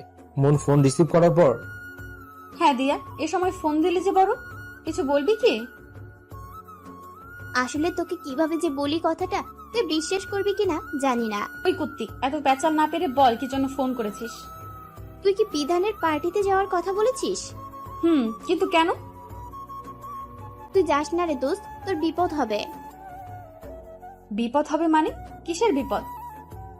এরপর দিয়া মনকে সবকিছু খুলে বলল, কিন্তু মন দিয়ার কোনো কথাই শুনলো না, আর দিয়াকে অনেক কথা বলল। মন দিয়াকে বলে, দেখ, আমি খুব ভালো করে জানি বিধান এমন ছেলে নয়। মন, তুই বিধানকে চিনিস না, ও একটা। ব্যাস দিয়া, তুই আর কিছু বলবি না। আমি জানি তুই বিধানকে মোটেও সহ্য করতে পারিস না, সেই প্রথম দিন থেকেই। তাই বলে তুই ওর নামে যা বলবি আমি তাই মেনে নেব? তুই যদি এমনটা ভাবিস বা ভেবে থাকিস তাহলে ভুল ভেবেছিস। এরপর যদি তুই বিধানের নামে আমার কাছে কোনো ধরনের খারাপ কথা বলার চেষ্টা করিস তাহলে তোর সাথে আমার আর কোনো সম্পর্ক থাকবে। ওকে, বাই। এই বলে মন ফোনটা কেটে দিল। দিয়া ভেবে পাচ্ছে না যে সে কি করবে এবার। সময় যত যাচ্ছে মনের বিপদ ততই ঘনিয়ে আসছে। দিয়া আর কিছু ভেবে না পেয়ে একজনকে ফোন দিল, কারণ সেই পারবে একমাত্র মনকে বাঁচাতে এই বিপদ থেকে। কে হতে পারে সেই লোকটা যে এখনো লুকিয়ে আছে মুখোশের আড়ালে লোক সমাজের ভিড়ে? গল্প কিং অফ মাফিয়া। দিয়া লোকটাকে ফোন দিল। লোকটা ফোন রিসিভ করতেই দিয়া বলে ওঠে, তুমি ওকে বাঁচাও প্লিজ, না হলে ওর অনেক বড় ক্ষতি হয়ে যাবে। ও আজ বিধানের দেওয়া পার্টিতে গেলে ওর অনেক বড় সর্বনাশ হয়ে যাবে। সরি, আমি ওকে বাঁচাতে পারবো না। তুমি না ওকে ভালোবাসো? ওর এত বড় ক্ষতি তুমি হতে দেবে? হ্যাঁ, ভালোবাসতাম, কিন্তু সেটা ওর মতো কোনো অহংকারী মেয়েকে নয়। ওর মতো অহংকারী মেয়ের এমন অবস্থায় হওয়া উচিত। কি বলছো তুমি এগুলো? তুমি ঠিক আছো তো? আমি জানি তুমি এখনো ওকে ভালোবাসো, তো দয়া করে ওকে শয়তানটার হাত থেকে বাঁচিয়ে নাও। সরি, তুমি আমাকে এই বিষয় নিয়ে আর কোনো ফোন দিবে না, ওকে? তুমি একটা পাষাণ, না হলে নিজের ভালোবাসার মানুষের এমন বিপদের কথা শুনে এমন কথা কেউ বলে? দিয়ার কথা শুনে লোকটা হাসতে শুরু করলো। কি ব্যাপার, তুমি হাসছো কেন? তুমি কি ভেবেছো আমি এত সহজে ওকে আমার মন থেকে মুছে ফেলবো? তুমি আমাকে ফোন করে বলার সাথে সাথে আমি লোক পাঠিয়ে দিয়েছি, আর সময় মতো আমিও সেখানে উপস্থিত হব। বুঝতে পেরেছো? লোকটার কথা শুনে দিয়া একটা শান্তির নিঃশ্বাস ফেলল। তোমাকে কি বলে যে ধন্যবাদ দেব সেই ভাষা আমার জানা নেই। আরে, আমি আমার ভালোবাসার মানুষকে বাঁচানোর জন্য এসব করছি, তো এতে ধন্যবাদ দিচ্ছ কেন? আমার সব থেকে কাছের বান্ধবীকে বাঁচাচ্ছ তাই। ও তাই? তারপর দিয়া ফোনটা কেটে দিল আর মনে মনে বলতে লাগলো, শুধু আমি জানি তুমি মনকে ভালোবাসো, কিন্তু মন তো সেটা জানে না। যেদিন জানবে সেদিন যে কি হবে কে জানে। মন রাত 10টায় পার্টিতে এসে পৌঁছল, কিন্তু পার্টিতে এসে যা দেখলো সবাই মাস্ক পরে, শুধু বিধান ছাড়া। সে সোজা বিধানের কাছে চলে যায়, গিয়ে বিধানকে বলে, বিধান, তোমার সাথে আমার কিছু কথা আছে। তোমার একটু সময় হবে কি শোনার? আমারও তোমার সাথে কিছু কথা আছে, পরে বলবো নি। তখন তোমার কথাগুলো বলো। ঠিক আছে, তখনই বলবো। ঠিক আছে, চলো। মনের যেন আর তর্স হয়েছে না, ব্যাকুল হয়ে আছে বিধানকে তার ভালোবাসার কথা বলার জন্য। বিধান মনকে বলল, মন আজ অনেক খুশি। মন ভাবছে বিধান তাকে কি বলবে, তাহলে বিধানও কি তাকে আজ ভালোবাসার কথা বলবে? যদি এমনটাই হয় তাহলে মন সত্যি পাগল হয়ে যাবে। মন এসব ভাবছে, আর অন্যদিকে বিধান মনে মনে শয়তানি হাসি আসছে। এদিকে সেই লোকটা তার পাঠানো ছেলেগুলোর মধ্যে একটা ছেলেকে ফোন বের করে কল বলল, কিরে, পার্টি শেষ হতে আর কতক্ষণ? এই তো ভাই, আর কিছুক্ষণের মধ্যে শেষ হয়ে যাবে। আপনি কোথায় এখন? গেটের সামনে দাঁড়িয়ে আছি। পার্টি শেষ হলে আমাকে জানাবি, ওকে? আর মন, বিধান যেন তোদের চোখের আড়াল না হয়। ফোনের লাইন চালু রেখে দে, তাহলে কোনো সমস্যা হলে আমাকে সাথে সাথে জানাতে পারবি। ওকে ভাই, ঠিক আছে। মন, একটু ওই রুমে আসবে, কিছু কথা আছে তোমার সাথে। ঠিক আছে, চলো। না, আমি আগে যাব, তারপর তুমি যাবে। কেন? আমি তোমার সাথে গেলেই তো হলো, তাই না? না, তোমার জন্য একটা সারপ্রাইজের ব্যবস্থা করেছি, তাই আমি আগে যাব, তারপর তুমি। তোমাকে ওয়েলকাম করতে হবে না। ঠিক আছে, তুমি যাও। ঠিক আছে, ঠিক 5 মিনিট পরে রুমে আসবে। ওকে। মন আজ খুব খুশি। সে তার ভালোবাসার মানুষকে ভালোবাসার কথা বলবে, আপন করে নেবে। কিন্তু মন এটা ভেবে এক্সাইটেড যে বিধান তাকে কি বলবে, কি সারপ্রাইজ দেবে। আর এদিকে বিধান মনে মনে, মন, এতদিন ধরে আমি যে সুযোগটার অপেক্ষায় ছিলাম সেটা আজকে পেয়েছি। এই সুযোগ তো আমি কোনো মতেই হাতছাড়া করব না। তুমি ভাবতেও পারবে না মন, তোমার সাথে আজ কি হতে চলেছে। আজকের পর এই দুনিয়ায় বেঁচে থাকতেও তোমার ঘৃণা করবে। তুমি আমার থেকে আমার প্রিয় মানুষটাকে দূরে সরিয়ে দিয়েছো, তার সাজা তো তোমাকে ভোগ করতেই হবে। এটা বলে বিধান পৈশাসিক হাসিতে মেতে উঠল। অন্যদিকে সেই অজানা লোকটাকে ছেলেটা ফোন করলো। লোকটা ফোন রিসিভ করে। হ্যাঁ বল, কি খবর? ভাই, বিধান ভাবিকে রুমে যেতে বলেছে কি নাকি সারপ্রাইজ দিবে। 5 মিনিট পরে ভাবি রুমে যাবে। বাড়িতে কে কে আছে এখন? পার্টি শেষ তো, সবাই চলে গেছে। এখন শুধু বিধান আর ওর বন্ধু আর ভাবি আছে। তোরা এক কাজ কর, মুনের পিছু পিছু যা, কিন্তু রুমের ভিতরে কেউ যাবি না। দরজার সামনে দাঁড়িয়ে থাকবি, আমি আসছি। ঠিক 5 মিনিট পর মন পা বাড়ালো রুমের দিকে। তার পেছনে বিধানের বন্ধুও ছিল, আর ওদের পেছন পেছনে ছেলেগুলো। মন রুমের সামনে গিয়ে দরজায় ধাক্কা দিতেই দরজা খুলে গেল, কিন্তু রুমের ভিতরে অন্ধকার, সামনে কিছুই দেখা যাচ্ছে না। আর সেই সুযোগে বিধানের বন্ধুগুলো রুমের ভেতরে অন্ধকার লুকিয়ে পড়লো। তেমন বুঝতেও পারেনি। মন রুমে অন্ধকার দেখে বিধানকে ডাকতে লাগলো। বিধান, বিধান, কোথায় তুমি? রুমে এত অন্ধকার কেন? কি হলো? কথা বলছো না কেন? কোথায় তুমি? মন বিধানকে ডেকে চলেছে, কিন্তু বিধানের কোনো সাড়া শব্দ নেই। হঠাৎ করে দরজা বন্ধ হয়ে গেল। এবার মনে ভয় লাগতে শুরু করলো। মন ভয়ে কাঁপা কাঁপা গলায় বলল, বিধান দেখো, আমার খুব ভয় করছে অন্ধকারে, প্লিজ বাইরে আসো। হঠাৎ রুমের লাইটগুলো জ্বলে উঠলো। লাইটের আলোতে মন দেখতে পেল তার সামনে একটা লোক উল্টো দিক হয়ে দাঁড়িয়ে আছে। মন ভাবলো হয়তো বিধান, কারণ লোকটা বিধানের মতো পোশাক পরে দাঁড়িয়ে আছে। কিন্তু তার ভাবনা যে ভুল ছিল সেটা ভাবতেও পারেনি। মন গিয়ে বিধান ভেবে লোকটার পিছন থেকে জড়িয়ে ধরলো আর বলতে লাগলো, প্লিজ বিধান, আই লাভ ইউ বিধান, আই রিয়েলি লাভ ইউ, খুব ভালোবাসি তোমায়, খুব। লোকটা বলল, জানি তো আমিও তোমায় খুব ভালোবাসি। এবার মন খুশিতে আরো শক্ত করে জড়িয়ে ধরলো।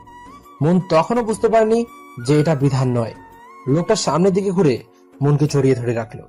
মন তখনও খেয়াল করেনি যে এ অন্য কেউ, কারণ সে লোকটার বুকে মাথা রেখে আছে।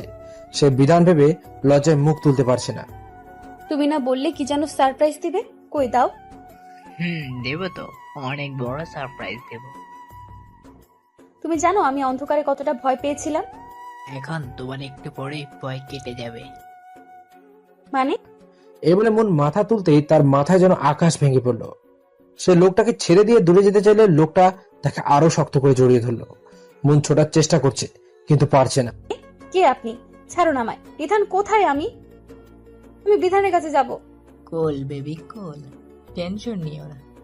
বিধান আমার বন্ধু, আর আমার বন্ধুকেও ভালোবাসবে, আমাকেও ভালোবাসবে। মানে? হ্যাঁ, তুমি বিধানকে ভালোবাসো আর আমাকেও ভালোবাসবে, সমস্যা কোথায়? মন ঠাস করে লোকটার গালে চড় মারল। আপনার সাহস কি করে হয় আমাকে কুপ্রস্তাব দেওয়ার? বিধান কোথায়? আপনি বিধানের সাথে কি করেছেন? আমি এখানে, ও আমার সাথে কিছুই করেনি। বিধান দেখো না, এ লোকটা কি সব বলছে আমাকে। তাতে কি হয়েছে? যা বলেছে তা করতে সমস্যা কোথায়? শুধু একজন, আরো অনেকেই আছে। কি বলছো তুমি এসব? হ্যাঁ, ঠিকই বলছি। তাই তোরা সবাই বেরিয়ে আয়। বিধানের ডাক শুনে আড়াল থেকে আরো 4-5টা ছেলে বেরিয়ে এলো। বিধান এসব কি? প্লিজ বলো না তুমি আমার সাথে এগুলো মজা করছো। বিশ্বাস করো বিধান, আমি খুব ভালোবাসি তোমায়, এমনটা করো না আমার সাথে। ভালোবাসা মাই ফুট। অনেকদিন, হ্যাঁ অনেকদিন ধরে আমি সূচকের অপেক্ষায় ছিলাম, আর সেই সুযোগ পেয়েও আমি হাতছাড়া করব? তুই আমার যে ক্ষতি করেছিস তার ফল তো তোকে ভোগ করতেই হবে। মানে কিসের ক্ষতি করেছি আমি তোমার? জানতে চাস কি ক্ষতি করেছিস তুই আমার? শোন তবে, বিধানের কথা মনে আছে তোর? কোন বিধানের কথা বলছো তুমি? তোর সাথে একই ক্লাসে পড়তো, সবসময় তোর সাথেই থাকতো। হ্যাঁ মনে আছে, ও তো আমার বন্ধু ছিল, কিন্তু হঠাৎ করে ওর সাথে সব ধরনের যোগাযোগ বন্ধ হয়ে যায়। এরপর আমি ওকে অনেক খুঁজেছি কিন্তু পাইনি। খুঁজে পাবি কি করে? থাকলে না পাবি? ও চলে গেছে এই পৃথিবীর মায়া ত্যাগ করে না ফেরার দেশে, আর এর জন্য দায়ী একমাত্র তুই। হ্যাঁ হ্যাঁ, শুধু তুই। ওর সাথে তোমার কি সম্পর্ক? মনের কথা শুনে বিধানের রাগটা যেন আরো বেড়ে গেল। সে মনকে ঠাস করে একটা চড় মারল। জানতে চাস ওর সাথে আমার কি সম্পর্ক? আমার ভাই, হ্যাঁ, আমার একমাত্র ছোট ভাই ছিল। হোয়াট? কি বলছো তুমি এসব? তাহলে ও মারা গেল কিভাবে? আর এতে আমার দোষটা কোথায়? মনের কথা শুনে বিধানের রাগটা যেন আরো বেড়ে গেল। সে মনকে ঠাস করে একটা চড় মারল। এবার চড়টা এত জোরে মেরেছে যে ঠোঁট কেটে রক্ত বেরোচ্ছে। বিধান মনকে বলতে লাগলো, আমি আর বিহান দুই ভাই। আমি যদি অন্ধকার জগতের বাসিন্দা একজন খারাপ মানুষ, মেয়েদের ফাঁসানোটাই ছিল আমার কাজ। মেয়েদেরকে ফাঁসিয়ে প্রথমে তাদের সর্বনাশ করতাম, এরপর ওদের বাহির রাষ্ট্রে পাচার করে দিতাম। এখন এইসবই করি, কিন্তু তোকে আমি চিনতামও না। তোর জীবনের কাল তুই নিজেই ডেকে এনেছিস। তার মানে এ দেশে থেকে বিদেশে যত নারী পাচার করা হচ্ছে এসব তুমিই করো?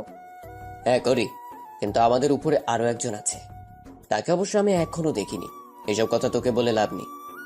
যদিও আমি কালো দুনিয়ার মানুষ, নিজের আখের গুছানোর জন্য আমি সব করতে পারি, কিন্তু আমার ভাইটা ছিল একদম মাটির মানুষ। বাইরের জগৎ সম্পর্কেও কিছুই বুঝতো না।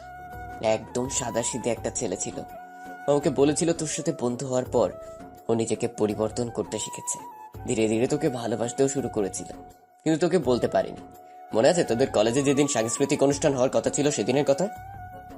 বিধানের কথা শুনে মন ডুব দিল অতীতের পাতায়। অতীত, আজ কলেজে সাংস্কৃতিক অনুষ্ঠান। মোনার তার বান্ধবী মল্লিকা মালতী বসে আছে ছোট্ট বটগাছটার নিচে। হঠাৎ তারা দেখতে পেল গেটের কাছে একটা ছেলে একজন বৃদ্ধ ভিক্ষুককে কিছু খাবারের টাকা দিল। ছেলেটা দেখতে অনেক সুন্দর আর স্মার্ট, কিন্তু একদম সাদা মনের মানুষ। মল্লিকা তো ছেলেটার দিকে তাকিয়ে আছে। মন মল্লিকাকে সেই কখন থেকে ডাকছে, কিন্তু মল্লিকা তো সেই ছেলেটাকে দেখতে ব্যস্ত। মন আর না পেরে মল্লিকার মাথায় চাটা মারে। মাইলি কেন? কুত্তি, সেই কখন থেকে ডেকে মরছি আর উনি ছেলে দেখতে ব্যস্ত। মনের কথা শুনে মালতী বলল, আরে তুই বুঝতে পারছিস না, আমাদের মল্লিকা ক্রাশ খেয়েছে। এ কি রে, সত্যি নাকি রে? হরে দোস্ত, সত্যি ক্রাশ খাইছি। ছেলেটা কত কিউট, দেখলে মনে হয় চকলেট বার, ইচ্ছা করে খাইয়া ফেলে। চুপ কর লুচু মাইয়া, ছেলে দেখলেই ক্রাশ খাওয়া না? না রে দোস্ত, বিশ্বাস কর, এইটারে আমার খুব ভালো লাগছে। অলরেডি আমি প্রেমে পড়ে গেছি। মল্লিকার কথা শুনে মন আর মালতী চোখ গোল গোল করে ওর দিকে তাকিয়ে আছে। তখন মল্লিকা বলে, কি রে, কি দেখোস এইভাবে চোখ বড় বড় করে? তোকে দেখি। আমাকে দেখার কি আছে শুনি? কি না, নতুন নতুন প্রেমে পড়েছিস তাই আর কি। এর আগে তো আর প্রেমে পড়িসনি, শুধু ক্রাশ খাইতি, তাই ডাউট হচ্ছে। চুপ কর কুত্তি। এই মন, তুই একটু লাইন ক্লিয়ার করে দে না প্লিজ। আরে আমি কিভাবে করব? প্রেম করবি তুই, ভালোবাসবি তুই, আর কথা বলে দেব আমি? মাথা কি গেছে নাকি? নিজের দোস্তের জন্য এইটুকু করতে পারবি না? ঠিক আছে, তোরা থাক, আমি যাচ্ছি। মালতী বুঝতে পারলো মন অভিমান করেছে, তাই মল্লিকার হাত ধরে বলে, আরে কোথায় যাচ্ছিস? বস এখানে। আমি আর মন থাকতে তুই চিন্তা করছিস কেন? কি রে মন, ঠিক বলছি না? কিন্তু পরে যদি কোনো সমস্যা হয়? আরে কিছুই হবে না, তুই শুধু ওই ছেলেটার সাথে কথা বলে ওর লাইনটা ক্লিয়ার করে দে। ওকে দেব, কিন্তু তার আগে আমরা ওর সাথে বন্ধুত্ব করব, তারপর কিছুদিন গেলে বলবো ওকে। মনের কথা শুনে মল্লিকা বলে, ঠিক আছে, আজ থেকে 4 মাস পর আমাদের কলেজের যে বিদায় অনুষ্ঠান আসছে, ততদিন পর্যন্ত এই সময়টুকুই তুই পাবি। এর মধ্যে যা করার করবি, ওকে? ওকে ঠিক আছে, চল আগে ওর সাথে বন্ধুত্ব করে আসি। চল। এরপর তারা তিনজন চলে গেল সেই ছেলেটার কাছে। প্রথমে মন হাত বাড়িয়ে দিয়ে বলল, হাই আমি মন, তুমি? ছেলেটা কিছু সময় মনের দিকে তাকিয়ে থেকে বলল, জি আমার নাম বিহান। ও খুব সুন্দর নাম তোমার। তো কোন ক্লাসে পড়ো? জি ইন্টার ফার্স্ট ইয়ারে ভর্তি হলাম। বিহানের কথা শুনে মন আর মালতী মল্লিকার দিকে তাকালো। তাকানোর কারণও আছে, কারণটা হচ্ছে বিহান ওদের এক ব্যাচ জুনিয়র। ওদের তাকানো দেখে মল্লিকার মুখটা প্যাঁচার মতো হয়ে গেল। হঠাৎ বিহান বলে ওঠে, আচ্ছা আপু, আপনারা কোন ক্লাসে পড়েন? আমরা দ্বিতীয় বর্ষে পড়ি। আচ্ছা, তাহলে আজ থেকে আমরা বন্ধু। ও আচ্ছা, কিন্তু আপনারা তো আমার সিনিয়র। আরে তাতে কি হয়েছে, শুধু তো 1 বছরের পার্থক্য, তাই না? আচ্ছা ঠিক আছে। আচ্ছা ঠিক আছে, আমরা আজ থেকে বন্ধু। তো আপনাদের নাম কি? আমি মল্লিকা। আমি মালতী। আচ্ছা ঠিক, আমার ক্লাস আছে, আমি ক্লাসে যাচ্ছি। বিহান ক্লাসে চলে গেল। মন আর মালতী হাসতে শুরু করলো। তা দেখে মল্লিকা বুঝতে পারলো যে ওরা কি যেন হাসছে। মল্লিকা ওদের বলল, তো তোরা থাক, আমি যাচ্ছি। যা। আরে কোথায় যাচ্ছিস? দাঁড়া না, আমরাও তো যাব। আরে দূরে যা। আরে দূর যা, চলে গেল। এরপর মুন আর মালতীও ক্লাস না করে বাড়ির দিকে রওনা দিল। অন্যদিকে বিহান কাউকে ফোন করলো। কাকে ফোন করলো আর কি জন্যই বা ফোন করলো? বিহান ফোন করার পর ফোনটা রিসিভ হলো। ফোনটা রিসিভ করে বিধান বলতে লাগলো, হ্যাঁ বিহান, কিছু বলবি ভাই? হ্যাঁ ভাইয়া, একটা মেয়ে পছন্দ করে ফেলেছি তোমার ভাইয়ার জন্য। ওকে আমি বিয়ে করবো ভেবেছি ভাইয়া। ভাই তুই ঠিক আছিস তো? হঠাৎ করে কিসব বলছিস এগুলো? ভাইয়া আমি একদম ঠিক আছি, আর আমি সত্যি বলছি। প্লিজ ভাইয়া, তুমি বাবাকে একটু ম্যানেজ করো। আচ্ছা ঠিক আছে, কিন্তু মেয়েটার বাড়ি কোথায়? কে মেয়েটা? এত কিছু জানি না ভাই, তবে আমি খোঁজ নিয়ে তোমাকে জানাবো, কেমন? আর একটা কথা ভাই, মেয়েটা আমার থেকে 1 বছরের সিনিয়র। আচ্ছা ঠিক আছে, এতে কোনো সমস্যা নেই। ভাই এই অন্ধকার জগৎ থেকে বের হয়ে এসো না ভাই। আরে ভাই, সেটা আমি করতে পারবো না। তুই হয়তো এখন এই জগৎটাকে ঘৃণা করিস, কিন্তু দেখবি তুই একদিন আমায় বলবি আমি ঠিক। আচ্ছা ভাই, তোমার যেটা মনে হয় তুমি সেটা করো। ওকে ভাই, আমি এখন ফোন রাখছি। এরপর বিহান ফোন কেটে দিল। তারপর সে তার বাসায় চলে গেল। পরদিন মুন, মল্লিকা আর মালতী বসে আছে ক্লাসরুমের সামনে। তখন তারা দেখলো যে বিহান তাদের সামনে দিয়ে হেঁটে ক্লাসে যাচ্ছে। তখন মুন বিহানকে ডাক দিল। বিহান, আয় বিহান, এদিকে এসো। বিহান মুনের ডাক শুনে তাদের কাছে গেল। কিছু বলবে? আরে না, এমনি তোমাকে ডাক দিলাম। ক্লাস নেই তাই ভাবলাম আড্ডা দিই, কিন্তু তোমার কোনো সমস্যা থাকলে বলতে পারো। আরে না, ঠিক আছে, চলো আড্ডা দিই। তারপর তারা চারজনই চলে গেল আড্ডা দিতে। সারাদিন ঘোরাঘুরি করে যে যার বাসায় চলে গেল। এভাবেই চলে গেল প্রায় 4 মাস। কিন্তু হঠাৎ করে বিদায় অনুষ্ঠানের দিনের আগের দিন থেকেই বিহান কোথায় যেন চলে গেল। এরপর আর বিহানের সাথে ওদের দেখা হয়নি। অবশ্য মুন সহ সবাই মিলে তাকে খুঁজছিল, কিন্তু কোনো লাভ হয়নি। হঠাৎ বিধানের কথায় মুন অতীতের স্মৃতি থেকে ফিরে আসে বাস্তবে। এই 4 মাসে বিহান মুনকে অনেকটাই ভালোবেসে ফেলেছে, কিন্তু মুন সেসবের কিছুই জানে না। বিদায় অনুষ্ঠানের আগের দিন বিহান তার হাতে একগুচ্ছ গোলাপ ফুল নিয়ে এসেছিল মুনকে প্রপোজ করতে। কিন্তু বিহান এসে যেটা দেখলো তাতে তার পুরো পৃথিবীটা এলোমেলো হয়ে গেল। বিহান দেখতে পেল মুনকে কে যেন লিপ কিস করছিল। বিহানের হাজারো স্বপ্ন বোনা হৃদয়টা ভেঙে চুরমার হয়ে গেল। বিহান সেখান থেকেই উল্টো ঘুরে চলে গেল। বিহানের আজ পর্যন্ত কোনো মেয়েকে এতটা ভালো লাগেনি, শুধু মুনকেই সে ভালোবেসেছিল। কিন্তু আজ সে মুনও তাকে এভাবে ঠকাতে পারলো। বিহান বাড়ি ফেরার সময় দোকান থেকে 1 বোতল বিষ কিনে নিয়ে গেল। সে তার বাড়িতে গিয়ে প্রথমে বিষ পান করে পুরো বোতল খালি করে ফেলে।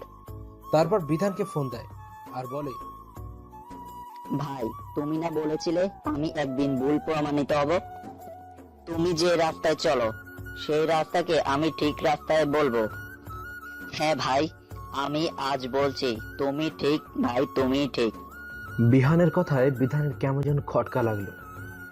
বিহান ভাই আমার, তুই কি হয়েছে রে ছোট?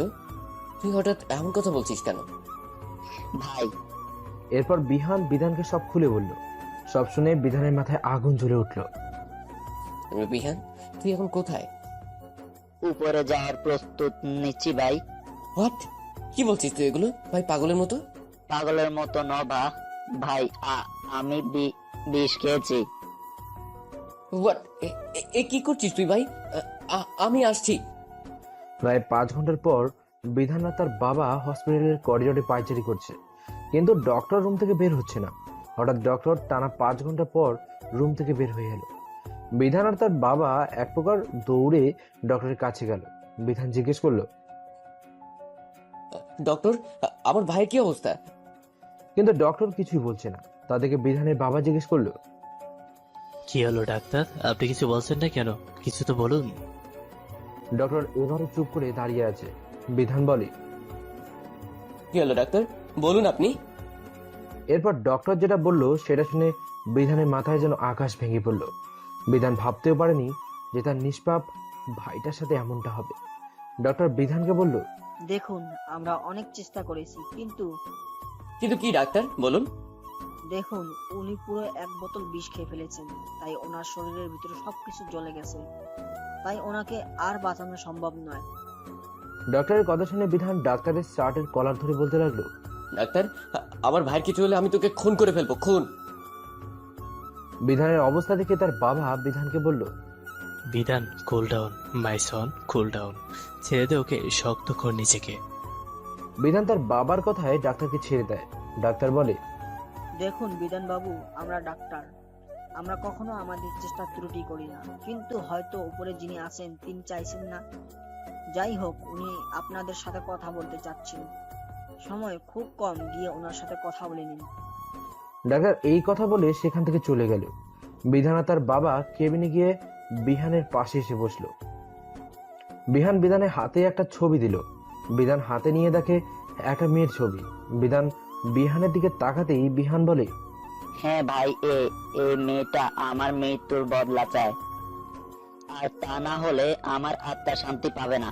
আমায় কথা দাও ভাই, তুমি আমার মৃত্যুর বদলা নেবে। তুই এটা কি করলি ভাই? প্লিজ ভাই, আমার হাতে সময় নেই।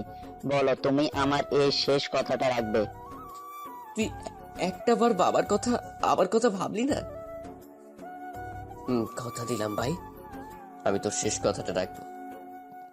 বাবা, ভাইকে দেখে রেখো।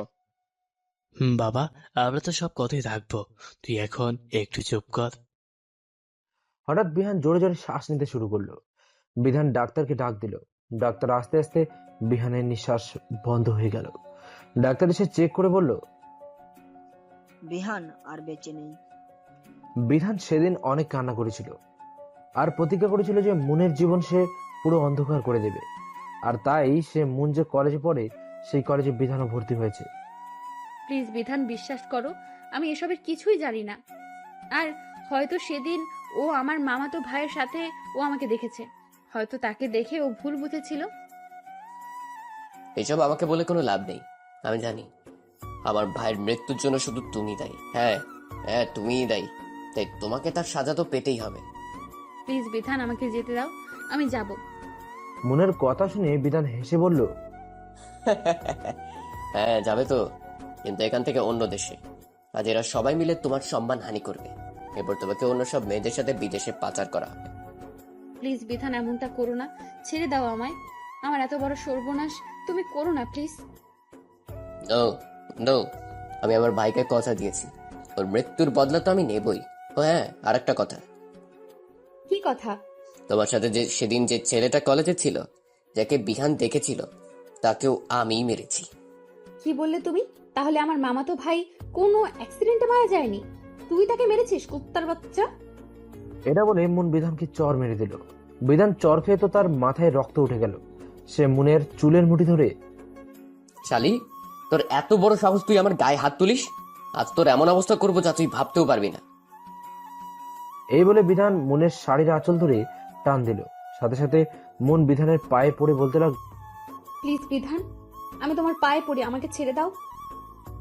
আমার এত বড় ক্ষতি করো না, দয়া করে আমার উপর।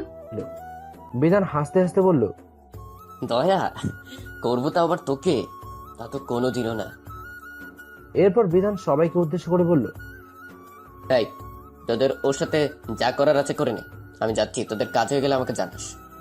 ওকে দোস্ত, তুই যা, আমাদের কাজ হয়ে গেলে আমি তোদের জানাবো। ওকে। বিধান চলে যায় বাড়ির বাইরে অন্য একটা কাজে। বিধান বেরিয়ে যাওয়ার পর রুমের লোকগুলো এক পা করে মুনের দিকে আগাচ্ছে, আর মুন এক পা করে পিছোচ্ছে। হঠাৎ একটা লোক মুনকে জাপটে ধরে ফেলে। মন ভয়ে থরথর করে কাঁপছে আর দিয়ার কথাগুলো বারবার মনে। হঠাৎ লোকটা মুনকে বিছানায় ছুঁড়ে মারে। মন সঙ্গে সঙ্গে বিছানায় এক কোণে গুটিসুটি মেরে বসে রইল। লোকগুলো মুনের অবস্থা থেকে হাসতে লাগলো। লোকগুলোর মধ্যে থেকে একটা লোক যেই না মুনকে ছুঁতে যাবে ঠিক তখনই কেউ বলে উঠল, তোদের লজ্জা করে না এতগুলো পুরুষ মানুষ একটা মেয়ের সাথে এমন আচরণ করতে? হঠাৎ এমন কথায় সবাই অবাক হয়ে গেল। কে কথাটা বললো তা দেখার জন্য সবাই সেদিকে তাকালো, আর দেখতে পেল রুমের মধ্যে অনেক লোক দাঁড়িয়ে আছে, আর তাদের মধ্যে একজনের মুখে রুমাল দিয়ে বেঁধে রেখেছে। বিধানের বন্ধু লোকটাকে বলতে লাগলো, এই তোরা কারা, কাজের সময় ডিস্টার্ব করছিস? বিধানের বন্ধুর কথা শুনে মুখে রুমাল বাঁধা লোকটা বলল, ডেভিড, আমি ডেভিড। আর তোর এত বড় সাহস, তুই আমার সামনে দাঁড়িয়ে আমার চোখের সামনে অপরাধ করার দুঃসাহস করিস? কি ভাবছেন এখানে ডেভিড কোথা থেকে আসলো? হ্যাঁ, দিয়া যে লোকটাকে ফোন করেছিল মনকে বাঁচাতে, সে লোকটা আর কেউ নয়, সেই হচ্ছে ডেভিড। তুই ডেভিড হোস বা কেউ হোস না কেন, তুই এখান থেকে চলে যা, তা না হলে খুব খারাপ হবে। এই, তুই আমাকে খারাপ ভালো শিখাচ্ছিস? তুই হয়তো জানিস না আমি কে, তাই তুই এমন করছিস। যদি মৃত্যুর ভয় থাকে তাহলে পালা। এই কথা বলতেই লোকগুলো ডেভিডকে মারার জন্য এগিয়ে আসলো। অমনি ডেভিডের ইশারায় তার সাথে থাকা লোকগুলো সামনের লোকগুলোকে মারতে শুরু করলো। ডেভিড লোকগুলোকে গুলি করে দিল, শুধু বিধানের বন্ধুকে ছেড়ে দিল। বিধানের বন্ধুকে ডেভিড জিজ্ঞেস করলো, বল বিধান এখন কোথায় আছে?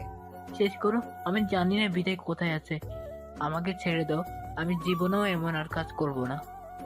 আমি তোকে জিজ্ঞাসা করেছি বিধান কোথায়, সত্যি করে বল, না হলে তোর এমন অবস্থা করব তুই ভাবতেও পারবি না। লোকটা ভয়ে শুধু থরথর করে কাঁপছে, কিছু বলছে না, ভয়ে গলা শুকিয়ে কাঠ হয়ে গেছে। কিরে বলবি না তোর ব্যবস্থা করব? লোকটা ভয়ে ভয়ে বলল, বলছি। বল বিধান কোথায়? আজ রাতে নাকি বিদেশে মেয়ে পাচার হবে, তাই মনে হয় সেখানে গেছে। তুই সত্যি বলছিস তো? যদি মিথ্যা হয় তাহলে তোর কপালে খারাপই আছে। এখন আমাকে যেতে দিন প্লিজ। যাবি? ওকে, যা পালা। লোকটা ডেভিডের কথা দৌড়ে পালালো। লোকটা কিছু দূর যাওয়ার পর একটা গুলির আওয়াজ হলো। লোকটা মাটিতে মুখ থুবড়ে পড়ে গেল এবং সেখানেই মারা গেল। হ্যাঁ, লোকটাকে ডেভিডই গুলি করে মেরেছে। মন্দ এসব দেখে তার মাথায় কিছুই ঢুকছে না। হঠাৎ কোথা থেকে যেন দিয়া চলে আসে সেখানে। দিয়াকে দেখে তো মন পুরোই অবাক। দিয়া, তুই এখানে এখানে কি করে আসলি তুই?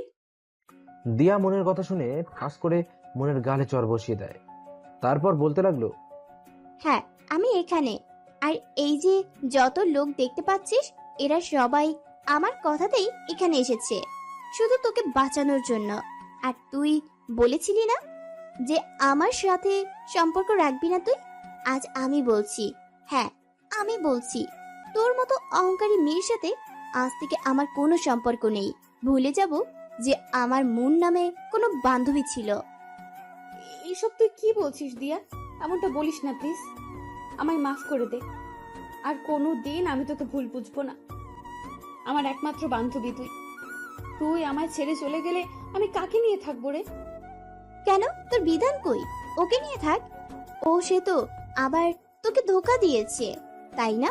তোর আশেপাশের যে মানুষগুলো তোকে ভালোবাসে, তুই তাদেরকেই সবসময় অপমান আর অবহেলা করে গেছিস, কিন্তু তারপরেও তারা সবসময় তোকে সব ধরনের বিপদ থেকে বাঁচিয়েছে। কি বলছিস তুই এগুলো? আমি তোর কথার কিছুই বুঝতে পারছি না, প্লিজ বুঝিয়ে বলবি একটু? এখনো তুই বুঝতে পারছিস না? না। এই যে লোকটাকে দেখছিস রুমাল দিয়ে বেঁধে রেখেছে, চিনিস একে? আমি কি করে চিনবো ওকে? ওর মুখই তো আমি দেখিনি এখন পর্যন্ত, কিন্তু ও তো বললো যে ওর ডেভিড। এই নামটা আমি অনেকবার শুনেছি, কিন্তু কখনো তাকে দেখিনি। মন এই কথা বলার সাথে সাথে দিয়া লোকটার মুখ থেকে রুমালটা টেনে খুলে ফেললো, তারপর বলল, এবার চিনতে পারছিস কিনা? দিয়ার কথায় মন লোকটার দিকে তাকিয়ে 1000 ভোল্টের শক খেলো, কাঁপা কাঁপা গলায় বলল, রানা, তো তুমি, তার মানে তুমি সেই নামকরা মাফিয়া কিং ডেভিড, যে সব সময় অন্যায়ের বিরুদ্ধে প্রতিবাদ করে? হ্যাঁ, আমি রানা, আমি ডেভিড। পুরো দেশের সন্ত্রাসীরা আমার নাম শুনলে ভয়ে থরথর করে কাঁপে। যারা অন্যায় অত্যাচার করে তাদেরকে শেষ করে দেই, মৃত্যুই হয় তাদের একমাত্র শাস্তি। তাহলে দিয়া যে বলল তোমরা সবাই ওর কথায় আমাকে বাঁচাতে এখানে এসেছো, তাহলে? হ্যাঁ, ও না বললে আমি এখানে তোমার মতো অহংকারী মেয়েকে বাঁচাতে কখনোই আসতাম না। কিন্তু দিয়া তোমার স্পর্শ কি করে জানে? দিয়া আমার আপন মামাতো বোন। হোয়াট? ঠিকই বলছি। দিয়া আমার আপন মামাতো বোন। দিয়া এসব কি বলছে? হ্যাঁ, ও আমার ফুফাতো ভাই আর আমি ওর মামাতো বোন। তাহলে এতদিন তুই আমাকে বলিসনি কেন? দিয়া কিছু না বলে চুপ করে দাঁড়িয়ে আছে। কি হলো বল, এতদিন কেন বললি না আমায়? রানাই বলতে বারণ করেছিল। মানে? ওই বলতে বারণ করেছিল। কারণ কারণ বল, কিসের কারণ? আমি বলতে পারবো না। রানা, তুমি বলো কেন ওকে বলতে বারণ করেছিলে যে তুমি ওর মামাতো ভাই? দেখুন ম্যাডাম, এসব আমি আপনাকে বলতে বাধ্য নই। ও হ্যাঁ, আমাকে কেন বলবে? আমি তোমাদের কার কি হই যে আমার কাছে বলবে? দিয়া, হ্যাঁ ভাই। ওকে নিয়ে যা, হয়তো বাড়ির সবাই চিন্তা করছে। মনকে নিয়ে যেতে লাগে। মন যাবার আগে রানাকে বলে, রানা, আমি তোমার সাথে অনেক খারাপ আচরণ করেছি, যদি পারো আমাকে মাফ করে দিও। চলি। তারপর মন দিয়ার সাথে বাড়িতে চলে গেল। বাড়িতে ফিরে ফ্রেশ হয়ে ঘুমিয়ে পড়ল। দিয়া মনের সাথে থাকায় মনের মা তাকে এত রাতে বাড়িতে আসায় কিছু বলেনি। দিয়া আজ মনের সাথে তাদের বাড়িতেই থেকে গেল। আর অন্যদিকে ডেভিড অর্থাৎ রানা চলে গেল লোকটার বলা সেই ঠিকানায় বিধানকে ধরার জন্য। রানার আগে কটমট করছে। সে আজ বিধানকে পেলে যে কি করবে তা সে নিজেও জানে না। ঠিকানা মোতাবেক পৌঁছানোর পর রানা সমস্ত প্রস্তুতি নিয়ে রেখেছে। অর্থাৎ কিছু গাড়ি রাস্তার দুই দিক থেকে মুখোমুখি এসে দাঁড়ালো। আর দুই দিকের গাড়ির সাথে দুটো বড় বড় গাড়িও আছে। দুই দিকের গাড়ি থেকে দুজন লোক নেমে এলো। একটা থেকে বিধান আর অন্যটা থেকে একজন লোক নামলো। আর অন্য গাড়ি থেকে যে লোকটা নেমে এলো তার মুখ দেখা যাচ্ছে না অন্ধকারের জন্য। তারপর বিধান আর সেই লোকটার সামনাসামনি দাঁড়িয়ে কথা বলছে, কিন্তু এখনো পর্যন্ত লোকটার মুখ দেখা যাচ্ছে না। হঠাৎ আবছা আলোয় লোকটার মুখ দেখতে পায় রানা। লোকটাকে দেখতে রানা হাজার ভোল্টের শক খেলো, কারণ লোকটা আর কেউ না, রাহাত। রাহাতকে দেখে রানা পুরো এক জায়গায় দাঁড়িয়ে রইল। রানা শুধু ভাবছে এটা কি করে সম্ভব। হঠাৎ শিহাব রানাকে বলে, ভাই, আমি যেটা দেখতে পাচ্ছি আপনি ওকে সেটা দেখতে পাচ্ছেন? হ্যাঁ, দেখতে পাচ্ছি। বেঈমান বেঈমানই হয়, বেঈমান কখনো বন্ধ হয় না। বেঈমানটাকে তো আমি... না শিয়াব, তুই ওকে কিছুই করবি না, যা করার আমি করব। বেঈমানটাকে এমন ভাবে মারবো যা দেখে আর কেউ কখনো বন্ধুত্বের নাম করে বেঈমানি করার সাহসও করবে না। ওকে ভাই, আপনি যা বলবেন তাই হবে। এদিকে রাহাত আর বিধানের কথোপকথন। 50 টাকা নিয়ে এসেছি, একদম সেই জিনিস। প্রচুর টাকা আসবে বাইরে পাঠাতে পারলে। সেটা না হয় বুঝলাম, কিন্তু মালগুলো কোথায়? গাড়িতে আছে, নিয়ে যাও। এখান থেকে যত তাড়াতাড়ি যাবে ততই ভালো, কারণ জায়গাটা কেমন যেন নীরব, গা ঝিমঝিম করছে। আরে তুমি তো দেখছি ভয় পাচ্ছ। এত ভয় পেলে এই পথে চলা যায় না। তুমি তো দেখছি অল্পতে ভয়ে কচুমচু হয়ে যাচ্ছ। আর আমার মতো যদি ডেভিডের সাথে চলাফেরা করতে, তাহলে তো তুমি তোমার ফ্রেন্ড নষ্ট করে ফেলতে। এই বলে রাহাত হাসতে লাগলো, কিন্তু এদিকে বিধান তো ভয় শেষ। একে তো জায়গাটা একদম নির্জন, আবার রাহাতের এমন হাসি, সব মিলিয়ে বিধান ভয়ে পুরো চুপসে গেছে। রাহাত বিধানকে বলে, কি ব্যাপার, তুমি তো ভয়ে পুরোটা শেষ। বিধান কিছু বলতে যাবে, ঠিক তখনই তার ফোনে একটা কল আসলো। কলটা রিসিভ করতেই বিধানের চোখ মুখ সব শক্ত হয়ে গেল। কিছু সময় পর বিধান ফোনটা রেখেই রাগে কটমট করছে। রাহাত বলে, কি ব্যাপার বিধান, হঠাৎ করে তুমি কি এমন দেখাচ্ছ? কিছু হয়েছে কি? রাহাতের কথা শুনে বিধান বলে, আমার বন্ধুর ছেলেগুলোকে ডেভিড মেরে ফেলেছে, ওকে তো আমি... আরে দাঁড়াও, ওর সাথে তুমি একা পারবে না, ওর লোক শক্তি অনেক। আমি পরোয়া করি না। তুমি কি ওকে চিনো? পারো কিভাবে ওকে? ও মাটির নিচে লুকিয়ে থাকলেও আমি ওকে খুঁজে বের করব। আমার লোকদেরকে মেরেছো, এর সত্য তুলবই আমি। তোদের এতটা কষ্ট করতে হবে না, আমি নিজেই এসেছি। হঠাৎ এমন কথায় ওরা সবাই পিছনে তাকালো। পিছনে তাকিয়ে রানাকে দেখে তো তাদের চোখ কপালে উঠে গেল। বিধান কাঁপা কাঁপা গলায় বলল, রানা, তুমি এখানে, আর এত লোকজন কেন তোমার সাথে? রানা বিধানের কথা শুনে মুচকে মুচকে হাসছে, আর রাহাত তো ভয়ে থরথর করে কাঁপছে। রানা রাহাতকে বলে, কিরে বেঈমান, তুই যে আমার সাথে বন্ধু কি জন্য করেছিস সেটা আমি খুব ভালো করে জানতাম, আর তোর সাথে কে কে জড়িত আছে তাও আমি জানি। মানে কি বলতে চাইছিস তুই? বুঝতে পারছিস না তাই না? এই বলে রাহাতের গালে একটা চর বসিয়ে দিল। কুত্তার বাচ্চা, বন্ধুর নামে বিশ্বাসঘাতকতা করেছিস আর এখন ন্যাকামো করছিস? তুই কে রে? আমাদের হুমকি দামগিরের সাহস তোর কি করে হলো? তোকে তো আমি... এটা বলে বিধান রানাকে চর মারতে যাবে, তখনই রানা বিধানকে ঠাস করে চর মেরে দিল। চর খেয়ে বিধানের ঠোঁট কেটে রক্ত বেরোতে শুরু করলো। রক্ত দেখে তো বিধানের মাথা পুরোই নষ্ট হয়ে গেল। দেখ না, তুই কিন্তু কাজটা ঠিক করছিস না।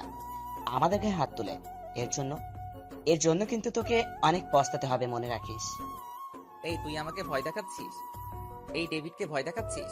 তোকে তো আমি... এটা বলে রানা রাহাতের বুক বরাবর একটা লাথি মারলো। রাহাত কিছুটা দূরে গিয়ে ছিটকে পড়লো। রাহাত আবার সোজা হয়ে দাঁড়িয়ে পড়লো। সে রানাকে বলতে লাগলো, তুই যে ডেভিড সেটা আমি খুব ভালো করে জানতাম, আর তাই তোকে শেষ করতেই তোর সাথে বন্ধুত্ব করেছি। তুই কি ভেবেছিস শুধু তুই একাই দেশে রাজত্ব করবি? না না, সেটা তো আমি হতে দেব না। তুই আজ এখান থেকে বেঁচে ফিরলে না আমাকে কিছু করতে পারবি। তুই যাতে আমার কিছু করতে না পারিস সেই ব্যবস্থাই আমি করবো বেঈমান।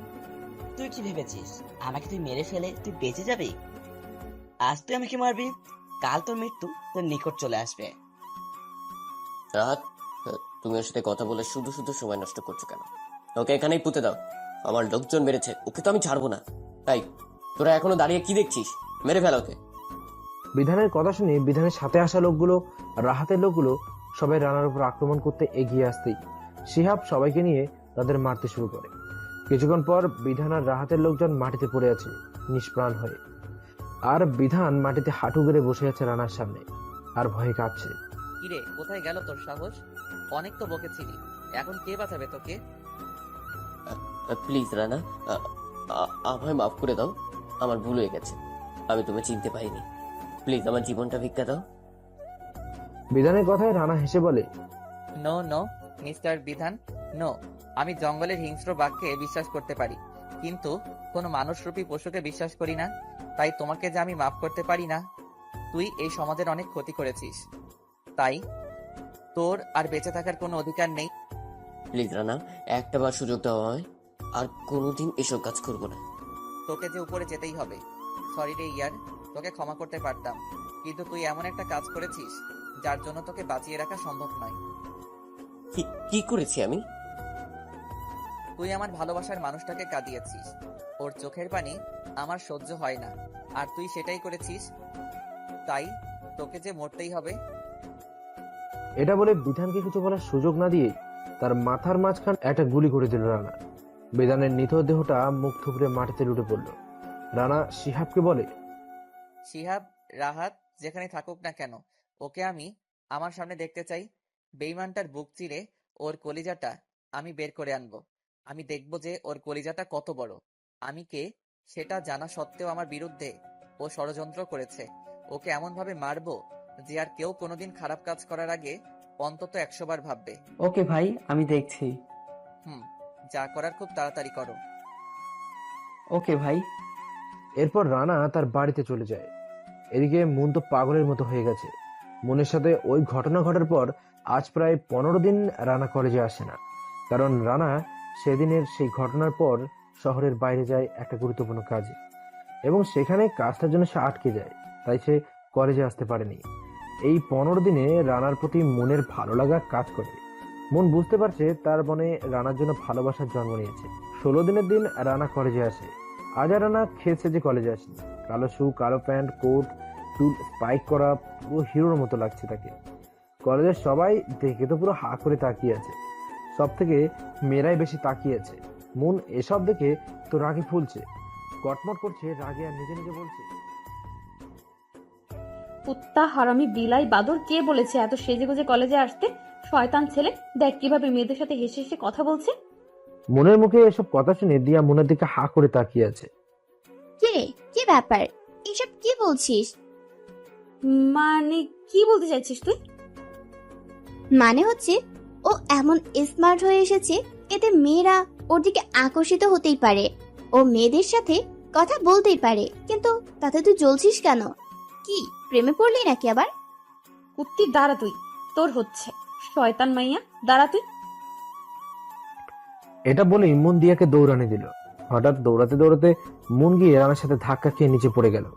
নিচে পড়ার সঙ্গে সঙ্গে রানার ঠোঁটের সাথে মনের ঠোঁট মিলে গেল। কলেজে সবাই তো সেদিকে দেখে চোখ বড় বড় করে তাকিয়ে আছে, সবাই মুচকি মুচকি হাসছে। মন তো লজ্জায় পুরো লাল হয়ে গেছে। কোনো মতে রানার উপর থেকে উঠে এক দৌড়ে ক্লাসে চলে গেল। আর এদিকে রানা নিচে পড়ে থাকা অবস্থাতেই মুনের লজ্জায় মাথা কাটা গেছে আর মুচকি মুচকি হাসছে। দিয়া মুনের কাছে গিয়ে বসে পড়ল। কে রে, তুই এত লজ্জা পাচ্ছিস কেন? ব্যাপার কি বলতো? তুই সত্যি প্রেমে পড়িসনি তো ওর? দিয়া অনবরত বক বক করেই যাচ্ছে, কিন্তু মুনের সেদিকে কোনো খেয়ালই নেই। মুন আনমনে কি যেন ভেবেই যাচ্ছে আর মুচকি মুচকি হাসছে। দিয়া আর না পেরে মুনকে একটা ধাক্কা দিল। দিয়া ধাক্কা দেয় মুনের ঘোর কাটে। কিরে কুত্তি, ধাক্কা দিলি কেন? কত সুন্দর একটা স্বপ্ন দেখছিলাম আর তুই মাঝখানে পানি ঢেলে দিলি। এখন কি হয়েছে বল? শয়তান মাইয়া, সে কখন থেকে ডাকছি, কিন্তু সেদিকে কি তোর কোনো খেয়াল আছে? এত না পেঁচিয়ে কি বলবি বলে ফেল। তোর ভাবসাব দেখে তো মনে হচ্ছে তুই ওর প্রেমে পড়েছিস। সত্যি বলছি তো? গাথি, শুধু কি প্রেম রে, ভালোবেসে ফেলেছি। বুঝছি। কি বুঝেছিস তুই? তুই একটা লুচু মাইয়া, যখন যাকে ভালো লাগে তখন তার প্রেমে পড়িস। এতদিন ছিল বিধান, আর এখন আবার রানা। আর কতজন যে বাকি আছে কে জানে। না রে দিয়া, সত্যিই বলছি, ওকে ভালোবেসে ফেলেছি রে। ওর প্রতি যে ফিলিংসটা কাজ করে, বিধানের প্রতি তেমনটা করে না। বিধানের প্রতি তেমনটা ছিল না। এখন বুঝতে পারছি, বিধান ছিল শুধু একটা আকর্ষণ, আর ও আমার নেশা হয়ে গেছে। ও আমার নিঃশ্বাসে মিশে গেছে। বুঝেছি, তুই শেষ, তুই পাগল হয়ে গেছিস।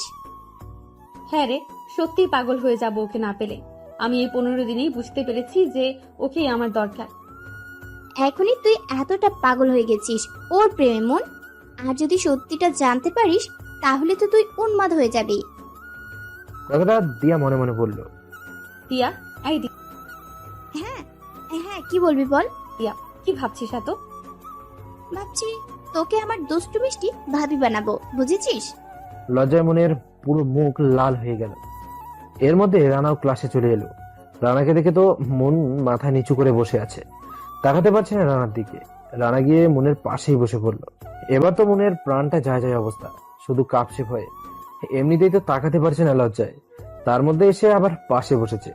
রানা মনের এমন করুণ অবস্থা দেখে আর কিছুই বলল না, শুধু মুচকি হাসছে। সেদিনের মতো ক্লাস করে যে যার মতো বাড়িতে চলে গেল। রাতে শিহাব রানাকে কল করলো। রানা কল রিসিভ করে যেটা শুনলো তাতে তো তার মাথায় আকাশ ভেঙে পড়লো। শিহাব বলল, ভাই, রাহাত শুধু একা নয়, রাহাতের সাথে রাজন রাইসনও আছে, আর ওরা দুজন একে অপরের ভাই। হোয়াট, কি বলছিস তুই এসব? তুই ঠিক বলছিস তো? হ্যাঁ ভাই, আমি ঠিক বলছি।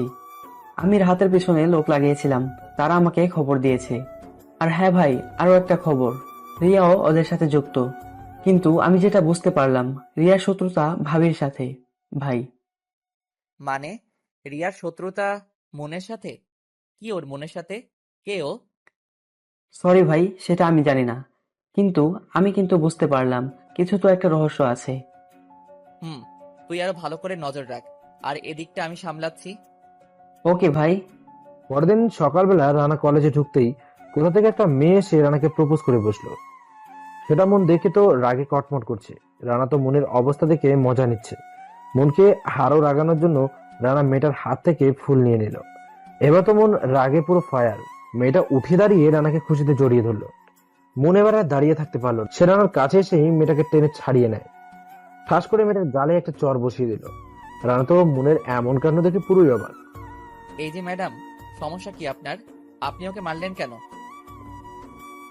রানার কথা শুনে মন রানার দিকে তাকায়। ঠাস করে রানার গালেও চর বসিয়ে দিল। রানা তো চর খেয়ে বোকার মতো দাঁড়িয়ে আছে।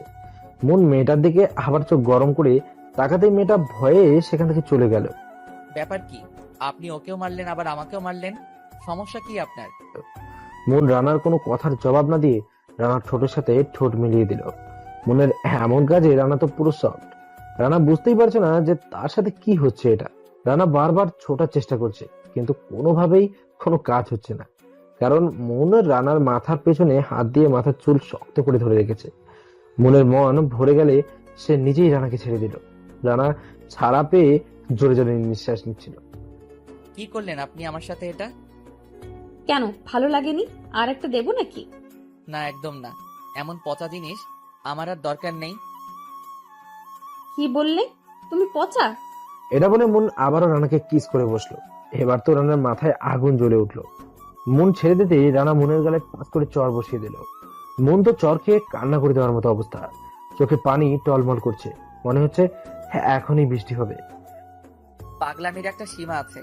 অনেক সহ্য করেছি তোমার অত্যাচার, কিন্তু আর না।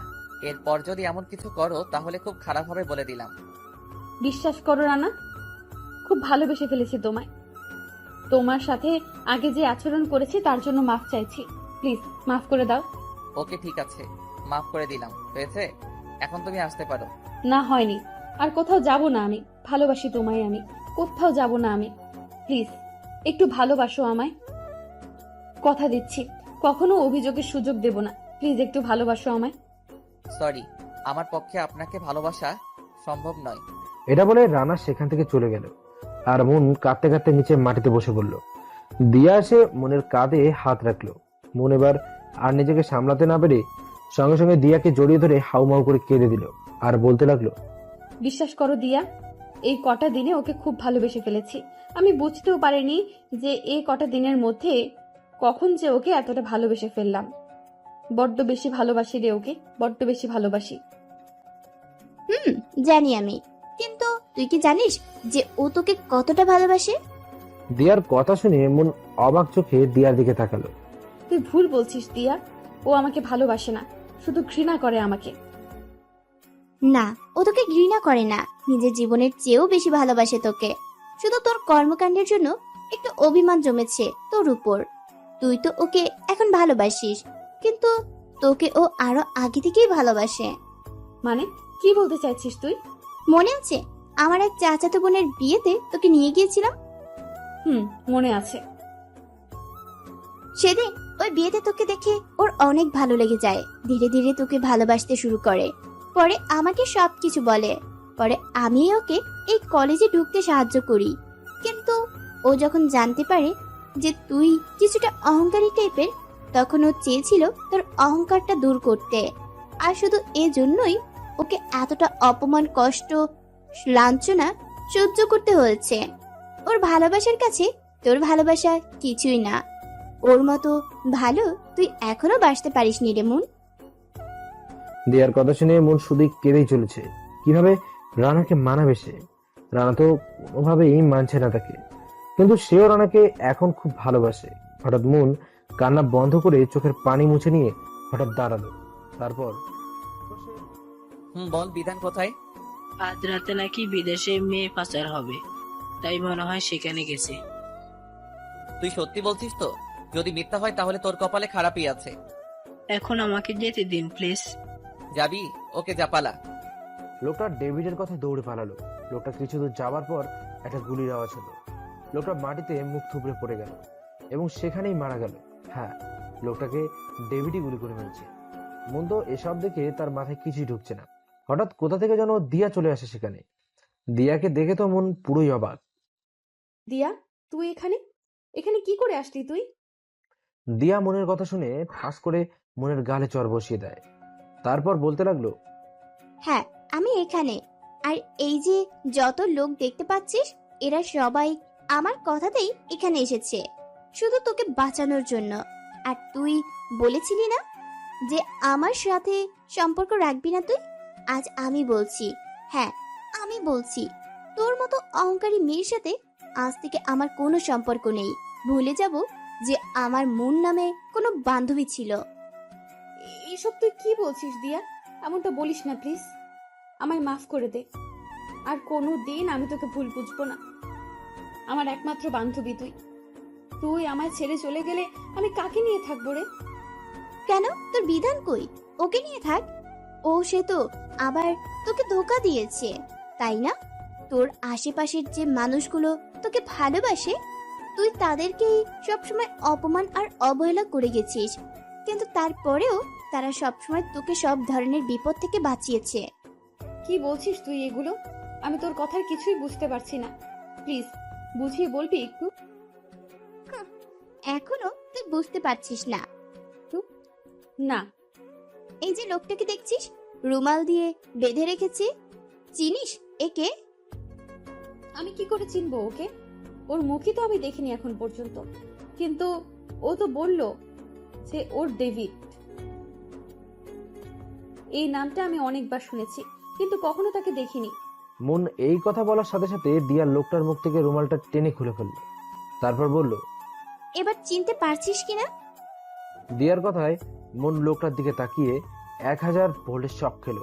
কাঁপা কাঁপা গলায় বলল, রানা, তো তুমি, তার মানে তুমি সেই নামকরা মাফিয়া কিং ডেভিড, যে সব সময় অন্যায়ের বিরুদ্ধে প্রতিবাদ করে? হ্যাঁ, আমি রানা, আমি ডেভিড। পুরো দেশের সন্ত্রাসীরা আমার নাম শুনলে ভয়ে থরথর করে কাঁপে। যারা অন্যায় অত্যাচার করে তাদেরকে শেষ করে দেই। মৃত্যুই হয় তাদের একমাত্র শাস্তি। তাহলে দিয়া যে বলল তোমরা সবাই ওর কথায় আমাকে বাঁচাতে এখানে এসেছো, তাহলে?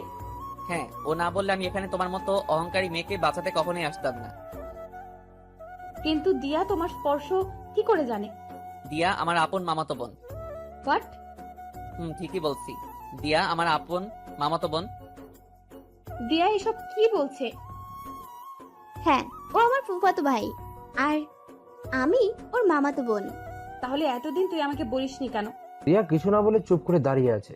কি হলো বল, এতদিন কেন বললি না আমায়? রানাই বলতে বারণ করেছিল। মানে? ওই বলতে বারণ করেছিল। কারণ কারণ বল, কিসের কারণ? আমি বলতে পারবো না। রানা, তুমি বলো, কেন ওকে বলতে বারণ করেছিলে যে তুমি ওর মামাতো ভাই? দেখুন ম্যাডাম, এসব আমি আপনাকে বলতে বাধ্য নই। ও হ্যাঁ, আমাকে কেন বলবে? আমি তোমাদের কার কি হই যে আমার কাছে বলবে? দিয়া, হ্যাঁ ভাই। ওকে নিয়ে যা, হয়তো বাড়ির সবাই চিন্তা করছে। মনকে নিয়ে যেতে লাগে। মন যাবার আগে রানাকে বলে, রানা, আমি তোমার সাথে অনেক খারাপ আচরণ করেছি, যদি পারো আমাকে মাফ করে দিও। চলি।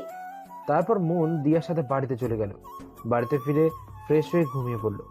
দিয়া মনের সাথে থাকায় মনের মা তাকে এত রাতে বাড়িতে আসায় কিছু বলেনি। দিয়া আজ মনের সাথে তাদের বাড়িতেই থেকে গেল। আর অন্যদিকে ডেভিড অর্থাৎ রানা চলে গেল লোকটার বলা সেই ঠিকানায় বিধানকে ধরার জন্য। রানার আগে কটমট করছে। সে আজ বিধানকে পেলে যে কি করবে তা সে নিজেও জানে না। ঠিকানা মোতাবেক পৌঁছানোর পর রানা সমস্ত প্রস্তুতি নিয়ে রেখেছে। কিছু গাড়ি রাস্তার দুই দিক থেকে মুখোমুখি এসে দাঁড়ালো, আর দুই দিকের গাড়ির সাথে দুটো বড় বড় গাড়িও আছে। দুই দিকের গাড়ি থেকে দুজন লোক নেমে এলো। একটা থেকে বিধান আর অন্যটা থেকে একজন লোক নামলো। আর অন্য গাড়ি থেকে যে লোকটা নেমে এলো তার মুখ দেখা যাচ্ছে না অন্ধকারের জন্য। তারপর বিধান আর সেই লোকটার সামনাসামনি দাঁড়িয়ে কথা বলছে, কিন্তু এখনো পর্যন্ত লোকটার মুখ দেখা যাচ্ছে না। হঠাৎ আবছা আলোয় লোকটার মুখ দেখতে পায় রানা। লোকটাকে দেখতে রানা 1000 ভোল্টের শক খেলো, কারণ লোকটা আর কেউ না, রাহাত। রাহাতকে দেখে রানা পুরো এক জায়গায় দাঁড়িয়ে রইল। রানা শুধু ভাবছে এটা কি করে সম্ভব। হঠাৎ শিহাব রানাকে বলে, ভাই, আমি যেটা দেখতে পাচ্ছি আপনি ওকে সেটা দেখতে পাচ্ছেন? হ্যাঁ, দেখতে পাচ্ছি। বেঈমান বেঈমানই হয়, বেঈমান কখনো বন্ধু হয় না। বেঈমানটাকে তো আমি... না শিয়া, তুই ওকে কিছুই করবি না, যা করার আমি করব। বেঈমানটাকে এমন ভাবে মারবো যা দেখে আর কেউ কখনো বন্ধুত্বের নাম করে বেঈমানি করার সাহসও করবে না। ওকে ভাই, আপনি যা বলবেন তাই হবে। এদিকে রাহাত আর বিধানের কথোপকথন। 50 টাকা নিয়ে এসেছি, একদম সেই জিনিস। প্রচুর টাকা আসবে বাইরে পাঠাতে পারলে। সেটা না হয় বুঝলাম, কিন্তু মালগুলো কোথায়? গাড়িতে আছে, নিয়ে যাও। এখান থেকে যত তাড়াতাড়ি যাবে ততই ভালো, কারণ জায়গাটা কেমন যেন নীরব, গা ঝিমঝিম করছে।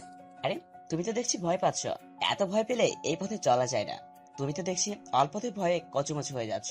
আর আমার মতো যদি ডেভিডের সাথে চলাফেরা করতে, তাহলে তো তুমি তোমার ফ্রেন্ড নষ্ট করে ফেলতে। এই বলে রাহাত হাসতে লাগলো, কিন্তু এদিকে বিধান তো ভয় শেষ। একে তো জায়গাটা একদম নির্জন, আবার রাহাতের এমন হাসি, সব মিলিয়ে বিধান ভয়ে পুরো চুপসে গেছে। রাহাত বিধানকে বলে, কি ব্যাপার, তুমি তো ভয়ে পুরোটা শেষ। বিধান কিছু বলতে যাবে, ঠিক তখনই তার ফোনে একটা কল আসলো। কলটা রিসিভ করতেই বিধানের চোখ মুখ সব শক্ত হয়ে গেল। কিছু সময় পর বিধান ফোনটা রেখেই রাগে কটমট করছে। রাহাত বলে, কি ব্যাপার বিধান, হঠাৎ করে তুমি এমন দেখাচ্ছ? কিছু হয়েছে কি? রাহাতের কথা শুনে বিধান বলে, আমার বন্ধুর ছেলেগুলোকে ডেভিড মেরে ফেলেছে। ওকে তো আমি... আরে দাঁড়াও, ওর সাথে তুমি একা পারবে না, ওর লোক শক্তি অনেক। আমি পরোয়া করি না। তুমি কি ওকে চিনো? পারো কিভাবে ওকে? ও মাটির নিচে লুকিয়ে থাকলেও আমি ওকে খুঁজে বের করব। আমার লোকদেরকে মেরেছ, এর সত্য তুলবই আমি। তোদের এতটা কষ্ট করতে হবে না, আমি নিজেই এসেছি। হঠাৎ এমন কথায় ওরা সবাই পিছনে তাকালো। পিছনে তাকিয়ে রানাকে দেখে তো তাদের চোখ কপালে উঠে গেল। বিধান কাঁপা কাঁপা গলায় বলল, রানা, তুমি এখানে? আর এত লোকজন কেন তোমার সাথে? রানা বিধানের কথা শুনে মুচকে মুচকে হাসছে, আর রাহাত তো ভয়ে থরথর করে কাঁপছে। রানা রাহাতকে বলে, কিরে বেঈমান, তুই যে আমার সাথে বন্ধু কি জন্য করেছিস সেটা আমি খুব ভালো করে জানতাম, আর তোর সাথে কে কে জড়িত আছে তাও আমি জানি। মানে কি বলতে চাইছিস তুই? বুঝতে পারছিস না তাই না? এই বলে রাহাতের গালে একটা চর বসিয়ে দিল। কুত্তার বাচ্চা, বন্ধুর নামে বিশ্বাসঘাতকতা করেছিস আর এখন ন্যাকামো করছিস? তুই কে রে? আমাদের হুমকি দামগিরের সাহস তোর কি করে হলো? তোকে তো আমি। এটা বলে বিধান রানাকে চর মারতে যাবে, তখনই রানা বিধানকে ঠাস করে চর মেরে দিল। চর খেয়ে বিধানের ঠোঁট কেটে রক্ত বেরোতে শুরু করলো। রক্ত দেখে তো বিধানের মাথা পুরোই নষ্ট হয়ে গেল। দেখ না, তুই কিন্তু কাজটা ঠিক করছিস না। আমাদের গায়ে হাত তুলে এর জন্য কিন্তু তোকে অনেক পস্তাতে হবে, মনে রাখিস। এই তুই আমাকে ভয় দেখাচ্ছিস? এই ডেভিডকে ভয় দেখাচ্ছিস? তোকে তো আমি। এটা বলে রানা রাহাতের বুক বরাবর একটা লাথি মারলো। রাহাত কিছুটা দূরে গিয়ে ছিটকে পড়লো। রাহাত আবার সোজা হয়ে দাঁড়িয়ে পড়লো। সে রানাকে বলতে লাগলো, তুই যে ডেভিড সেটা আমি খুব ভালো করে জানতাম, আর তাই তোকে শেষ করতেই তোর সাথে বন্ধুত্ব করেছি। তুই কি ভেবেছিস শুধু তুই একাই দেশে রাজত্ব করবি? না না, সেটা তো আমি হতে দেব না। তুই আজ এখান থেকে বেঁচে ফিরলে না আমাকে কিছু করতে পারবি। তুই যাতে আমার কিছু করতে না পারিস সেই ব্যবস্থাই আমি করবো বেঈমান। তুই কি ভেবেছিস আমাকে তুই মেরে ফেলে তুই বেঁচে যাবি? আজ তুই আমাকে মারবি, কাল তোর মৃত্যু তোর নিকট চলে আসবে। রাহাত, তুমি ওর সাথে কথা বলে শুধু শুধু সময় নষ্ট করছো কেন? ওকে এখানেই পুঁতে দাও। আমার লোকজন মেরেছে, ওকে তো আমি ছাড়বো না। তাই তোরা এখনো দাঁড়িয়ে কি দেখছিস? মেরে ফেল ওকে। বিধানের কথা শুনে বিধানের সাথে আসা লোকগুলো, রাহাতের লোকগুলো সবাই রানার উপর আক্রমণ করতে এগিয়ে আসতেই শিহাব সবাইকে নিয়ে তাদের মারতে শুরু করে। কিছুক্ষণ পর বিধান আর রাহাতের লোকজন মাটিতে পড়ে আছে নিষ্প্রাণ হয়ে, আর বিধান মাটিতে হাঁটু গেড়ে বসে আছে রানার সামনে আর ভয়ে কাঁপছে। কিরে, কোথায় গেল তোর সাহস? অনেক তো বকেছিলি, এখন কে বাঁচাবে তোকে? প্লিজ রানা, আমায় মাফ করে দাও। আমার ভুল হয়ে গেছে, আমি তোমায় চিনতে পারিনি। প্লিজ আমার জীবনটা ভিক্ষা দাও।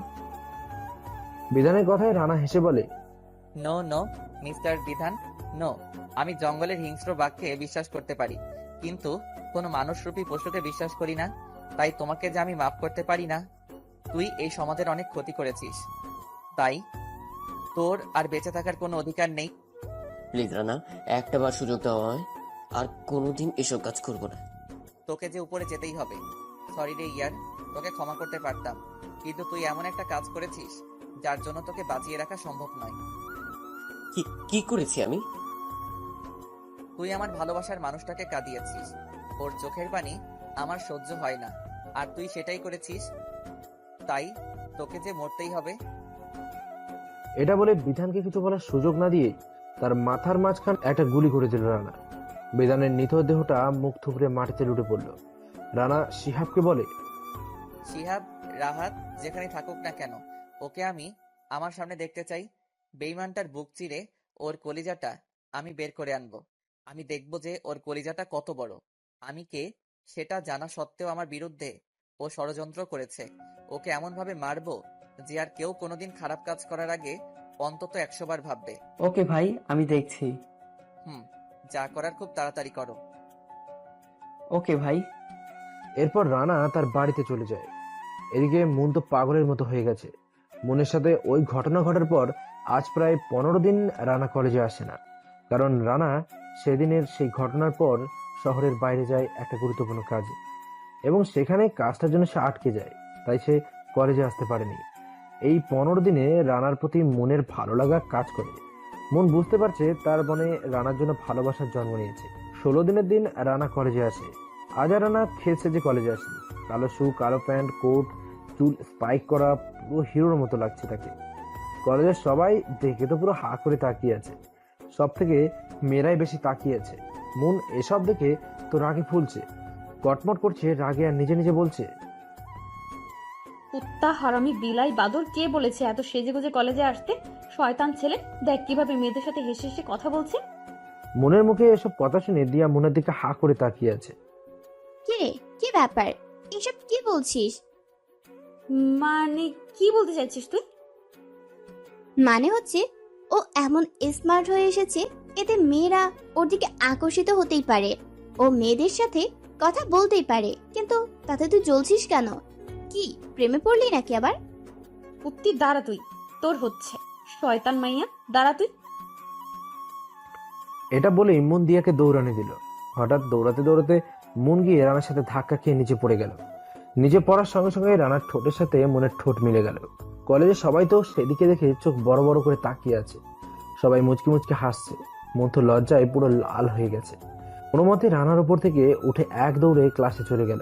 আর এদিকে রানা নিচে পড়ে থাকা অবস্থাতেই মনের লজ্জায় মাথা কাটা গেছে আর মুচকি মুচকি হাসছে। দিয়া মনের কাছে গিয়ে বসে পড়লো। কে রে, তুই এত লজ্জা পাচ্ছিস কেন? ব্যাপার কি বলতো? তুই সত্যি প্রেমে পড়িসনি তো ওর? দিয়া অনবরত বক বক করেই যাচ্ছে, কিন্তু মনের সেদিকে কোনো খেয়ালই নেই। মন আনমনে কি যেন ভেবেই যাচ্ছে আর মুচকি মুচকি হাসছে। দিয়া আর না পেরে মনকে একটা ধাক্কা দিল। দিয়া ধাক্কা দেয় মনের ঘোর কাটে। কি রে কুত্তি, ধাক্কা দিলি কেন? কত সুন্দর একটা স্বপ্ন দেখছিলাম আর তুই মাঝখানে পানি ঢেলে দিলি। এখন কি হয়েছে বল? শয়তান মাইয়া, সে কখন থেকে ডাকছি, কিন্তু সেদিকে কি তোর কোনো খেয়াল আছে? এত না পেঁচিয়ে কি বলবি বলে ফেল। তোর ভাবসাব দেখে তো মনে হচ্ছে তুই ওর প্রেমে পড়েছিস। সত্যি বলছি তো? গাথি, শুধু কি প্রেম রে, ভালোবেসে ফেলেছি। হ, বুঝছি। কি বুঝেছিস তুই? তুই একটা লুচু মাইয়া, যখন যাকে ভালো লাগে তখন তার প্রেমে পড়িস। এতদিন ছিল বিধান, আর এখন আবার রানা। আর কতজন যে বাকি আছে কে জানে। না রে দিয়া, সত্যিই বলছি, ওকে ভালোবেসে ফেলেছি রে। ওর প্রতি যে ফিলিংসটা কাজ করে, বিধানের প্রতি তেমনটা করে না। বিধানের প্রতি তেমনটা ছিল না। এখন বুঝতে পারছি, বিধান ছিল শুধু একটা আকর্ষণ, আর ও আমার নেশা হয়ে গেছে। ও আমার নিঃশ্বাসে মিশে গেছে। বুঝেছি, তুই শেষ, তুই পাগল হয়ে গেছিস। হ্যাঁ রে, সত্যিই পাগল হয়ে যাবো ওকে না পেলে। আমি এই 15 দিনেই বুঝতে পেরেছি যে ওকেই আমার দরকার। এখনই তুই এতটা পাগল হয়ে গেছিস ওর প্রেমে মন। আর যদি সত্যিটা জানতে পারিস তাহলে তো তুই উন্মাদ হয়ে যাবি। কথাটা দিয়া মনে মনে বলল।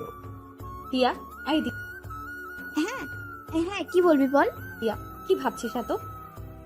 ভাবছি তোকে আমার দুষ্টু মিষ্টি ভাবি বানাবো, বুঝেছিস? লজ্জায় মনের পুরো মুখ লাল হয়ে গেল। এর মধ্যে রানাও ক্লাসে চলে এলো। রানাকে দেখে তো মন মাথা নিচু করে বসে আছে, তাকাতে পারছে না রানার দিকে। রানা গিয়ে মনের পাশেই বসে পড়লো।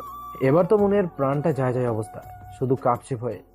এমনিতেই তো তাকাতে পারছে না লজ্জায়, তার মধ্যে এসে আবার পাশে বসেছে। রানা মনের এমন করুণ অবস্থা দেখে আর কিছুই বললো না, শুধু মুচকি হাসছে। সেদিনের মতো ক্লাস করে যে যার মতো বাড়িতে চলে গেল। রাতে শিহাব রানাকে কল করলো। রানা কল রিসিভ করে যেটা শুনলো তাতে তো তার মাথায় আকাশ ভেঙে পড়লো। শিহাব বলল, ভাই, রাহাত শুধু একা নয়, রাহাতের সাথে রাজন রাইসনও আছে, আর ওরা দুজন একে অপরের ভাই। হোয়াট, কি বলছিস তুই এসব? তুই ঠিক বলছিস তো? হ্যাঁ ভাই, আমি ঠিক বলছি। আমি রাহাতের পেছনে লোক লাগিয়েছিলাম, তারা আমাকে খবর দিয়েছে। আর হ্যাঁ ভাই, আরো একটা খবর, রিয়াও ওদের সাথে যুক্ত। কিন্তু আমি যেটা বুঝতে পারলাম, রিয়ার শত্রুতা ভাবির সাথে। ভাই মানে রিয়ার শত্রুতা মনের সাথে? কি ওর মনের সাথে? কে ও? সরি ভাই, সেটা আমি জানি না, কিন্তু আমি বুঝতে পারলাম কিছু তো একটা রহস্য আছে। তুই আরো ভালো করে নজর রাখ, আর এদিকটা আমি সামলাচ্ছি। ওকে ভাই। পরদিন সকালবেলা রানা কলেজে ঢুকতেই কোথা থেকে একটা মেয়ে এসে রানাকে প্রপোজ করে বসলো। সেটা মন দেখে তো রাগে কটমট করছে। রানা তো মনের অবস্থা দেখে মজা নিচ্ছে। মনকে আরো রাগানোর জন্য রানা মেয়েটার হাত থেকে ফুল নিয়ে নিল। এবার তো মন রাগে পুরো ফায়ার। মেয়েটা উঠে দাঁড়িয়ে রানাকে খুশিতে জড়িয়ে ধরলো। মন এবার আর দাঁড়িয়ে থাকতে পারলো না। সে রানার কাছে এসেই মেয়েটাকে টেনে ছাড়িয়ে নেয়। ঠাস করে মেয়েটার গালে একটা চর বসিয়ে দিল। রানা তো মনের এমন কাণ্ড দেখে পুরোই অবাক। এই যে ম্যাডাম, সমস্যা কি আপনার? আপনি ওকে মারলেন কেন? রানার কথা শুনে মন রানার দিকে তাকায়। ঠাস করে রানার গালেও চর বসিয়ে দিল। রানা তো চর খেয়ে বোকার মতো দাঁড়িয়ে আছে। মন মেয়েটার দিকে আবার চোখ গরম করে তাকাতেই মেয়েটা ভয়ে সেখান থেকে চলে গেল। ব্যাপার কি? আপনি ওকেও মারলেন আবার আমাকেও মারলেন, সমস্যা কি আপনার? মন রানার কোনো কথার জবাব না দিয়ে রানার ঠোঁটের সাথে ঠোঁট মিলিয়ে দিল। মনের এমন কাজে রানা তো পুরো সফট। রানা বুঝতেই পারছে না যে তার সাথে কি হচ্ছে এটা। রানা বারবার ছোটার চেষ্টা করছে কিন্তু কোনোভাবেই কোনো কাজ হচ্ছে না, কারণ মনের রানার মাথার পেছনে হাত দিয়ে মাথার চুল শক্ত করে ধরে রেখেছে। মনের মন ভরে গেলে সে নিজেই রানাকে ছেড়ে দিল। রানা ছাড়া পেয়ে জোরে জোরে নিঃশ্বাস নিচ্ছিল। কি করলেন আপনি আমার সাথে এটা? কেন, ভালো লাগেনি? আর একটা দেবো নাকি? না, একদম না। এমন পচা জিনিস আমার আর দরকার নেই। কি বললে তুমি? পচা? এটা বলে মন আবারও রানাকে কিস করে বসলো। এবার তো রানার মাথায় আগুন জ্বলে উঠলো। মন ছেড়ে দিতেই রানা মনের গালে পাস করে চর বসিয়ে দিল। মন তো চর খেয়ে কান্না করে দেওয়ার মতো অবস্থা। চোখে পানি টলমল করছে, মনে হচ্ছে হ্যাঁ এখনই বৃষ্টি হবে। পাগলামির একটা সীমা আছে। অনেক সহ্য করেছি তোমার অত্যাচার, কিন্তু আর না। এরপর যদি এমন কিছু করো তাহলে খুব খারাপ হবে বলে দিলাম। বিশ্বাস করো রানা, খুব ভালোবেসে ফেলেছি তোমায়। তোমার সাথে আগে যে আচরণ করেছি তার জন্য মাফ চাইছি। প্লিজ মাফ করে দাও। ওকে ঠিক আছে, মাফ করে দিলাম। হয়েছে, এখন তুমি আসতে পারো। না, হয়নি। আর কোথাও যাব না আমি। ভালোবাসি তোমায় আমি, কোথাও যাব না আমি। প্লিজ একটু ভালোবাসো আমায়। কথা দিচ্ছি কখনো অভিযোগের সুযোগ দেব না। প্লিজ একটু ভালোবাসো আমায়। সরি, আমার পক্ষে আপনাকে ভালোবাসা সম্ভব নয়। এটা বলে রানা সেখান থেকে চলে গেল আর মন কাঁদতে কাঁদতে নিচে মাটিতে বসে পড়ল। দিয়া এসে মনের কাঁধে হাত রাখলো। মন এবার আর নিজেকে সামলাতে না পেরে সঙ্গে সঙ্গে দিয়াকে জড়িয়ে ধরে হাউমাউ করে কেঁদে দিল আর বলতে লাগলো, বিশ্বাস করো দিয়া, এই কটা দিনে ওকে খুব ভালোবেসে ফেলেছি। আমি বুঝতেও পারিনি যে এই কটা দিনের মধ্যে কখন যে ওকে এতটা ভালোবেসে ফেললাম। বড্ড বেশি ভালোবাসি রে ওকে, বড্ড বেশি ভালোবাসি। জানি আমি, কিন্তু তুই কি জানিস যে ও তোকে কতটা ভালোবাসে? দিয়ার কথা শুনে মন অবাক চোখে দিয়ার দিকে তাকালো। তুই ভুল বলছিস দিয়া, ও আমাকে ভালোবাসে না, শুধু ঘৃণা করে আমাকে। না, ও তোকে ঘৃণা করে না, নিজের জীবনের চেয়েও বেশি ভালোবাসে তোকে। শুধু তোর কর্মকাণ্ডের জন্য একটু অভিমান জমেছে তোর উপর। তুই তো ওকে এখন ভালোবাসিস, কিন্তু তোকে ও আরো আগে থেকেই ভালোবাসে। মানে কি বলতে চাইছিস তুই? মনে আছে আমার এক চাচাতো বোনের বিয়েতে তোকে নিয়ে গিয়েছিলাম? মনে আছে। সেদিন ওই বিয়েতে তোকে দেখে ওর অনেক ভালো লেগে যায়। ধীরে ধীরে তোকে ভালোবাসতে শুরু করে। পরে আমাকে সবকিছু বলে।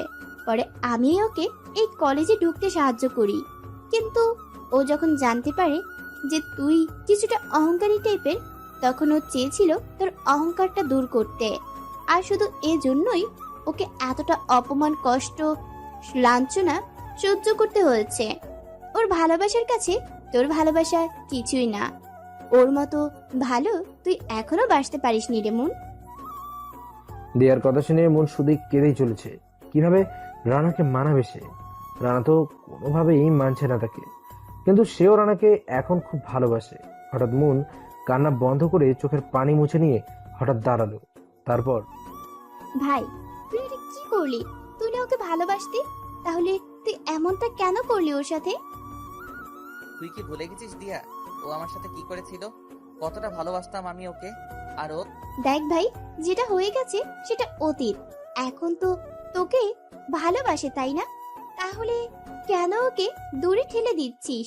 তুই কি জানিস তুই কলেজ থেকে চলে যাওয়ার পর ও কতটা কেঁদেছে? কাঁদতে দে, আর মাত্র 3 দিন পরেই ওর জন্মদিন। ওই দিনই ওকে আপন করে নিয়ে ওকে সারপ্রাইজ দেব। ওর বাবা মার সাথেও আমি কথা বলেছি, তারাও কোনো আপত্তি জানায়নি। কিন্তু ভাই, আমার খুব ভয় করছে। ও খুব জেদি মেয়ে, যদি কিছু একটা করে বসে তখন? তুই শুধু ওর দিকে একটু খেয়াল রাখিস, তাহলেই হবে। আচ্ছা ঠিক আছে, কিন্তু আমার তারপরও খুব ভয় করছে ভাই। আরে এত চিন্তা করিস না তো, এখন রাখছি। এই বলে রানা ফোন কেটে দিল। এরপর শিহাবকে ফোন করলো। শিহাব ফোন রিসিভ করে। হ্যাঁ ভাই বলো। রাহাতের কোনো খবর আছে কি? না ভাই, তেমন কোনো খবর আর এখনো পর্যন্ত পাইনি। পেলে তোমাকে আমি জানাবো। ওকে ঠিক আছে, তৈরি থাকিস। সময় মতো সব কয়টাকে একই সাথে বাড়বে। ওকে ভাই। এরপর রানা ফোন কেটে দিয়ে ফ্রেশ হয়ে কিছু খাবার খেয়ে বিছানায় গালিয়ে দিতে ঘুমিয়ে পড়ল। অন্যদিকে মন বাড়িতে গিয়ে সোজা তার মাকে জড়িয়ে ধরে কাঁদতে শুরু করলো। ঠিক তখনই মনের বাবা সিঁড়ি বেয়ে উপর থেকে নিচে নেমে এলেন। কি হয়েছে আমার আমাজানের? আম্মু, তোমার চোখে পানি কেন মা? বাবার কথা শুনে মনের কান্নার বেগ যেন আরো বেড়ে গেল। সে তার বাবাকে জড়িয়ে ধরে কাঁদতে কাঁদতে বলল, বাবা, আমি ওকে চাই, ওকে আমার চাই। ওকে ছাড়া আমি বাঁচবো না বাবা। খুব ভালোবেসে ফেলেছি ওকে। প্লিজ ওকে এনে দাও না আমার কাছে বাবা। আর কোনো দিন তোমার কাছে কিচ্ছু চাইবো না। বলো, এনে দিবে? মনের বাবা মনকে ধরে পাশে সোফাতে বসালেন, আর মন তো অনবরত কেঁদেই চলেছে। এবার বলতো মা, কি হয়েছে? ঠান্ডা মাথায় আমাকে বলতো। এরপর মন তার বাবাকে রানার সাথে ঘুরে যাওয়া সব কথা খুলে বলল। মনের বাবা শুনে চুপচাপ বসে রইলেন, কোনো কথা বলছেন না। তা দেখে মন বলে, বলো বাবা, তুমি চুপ করে আছো কেন? বলো, ওকে এনে দিবে আমার কাছে। কি হলো বাবা, বলো। কথা বলছো না কেন বাবা তুমি? চিন্তা করিস না মা, আমার মা আমার কিছু চেয়েছে আর আমি সেটা এনে দেব না, সেটা কি কখনো হয়েছে বল? বাবার কথা শুনে মনের মুখে হাসি ফুটে উঠল।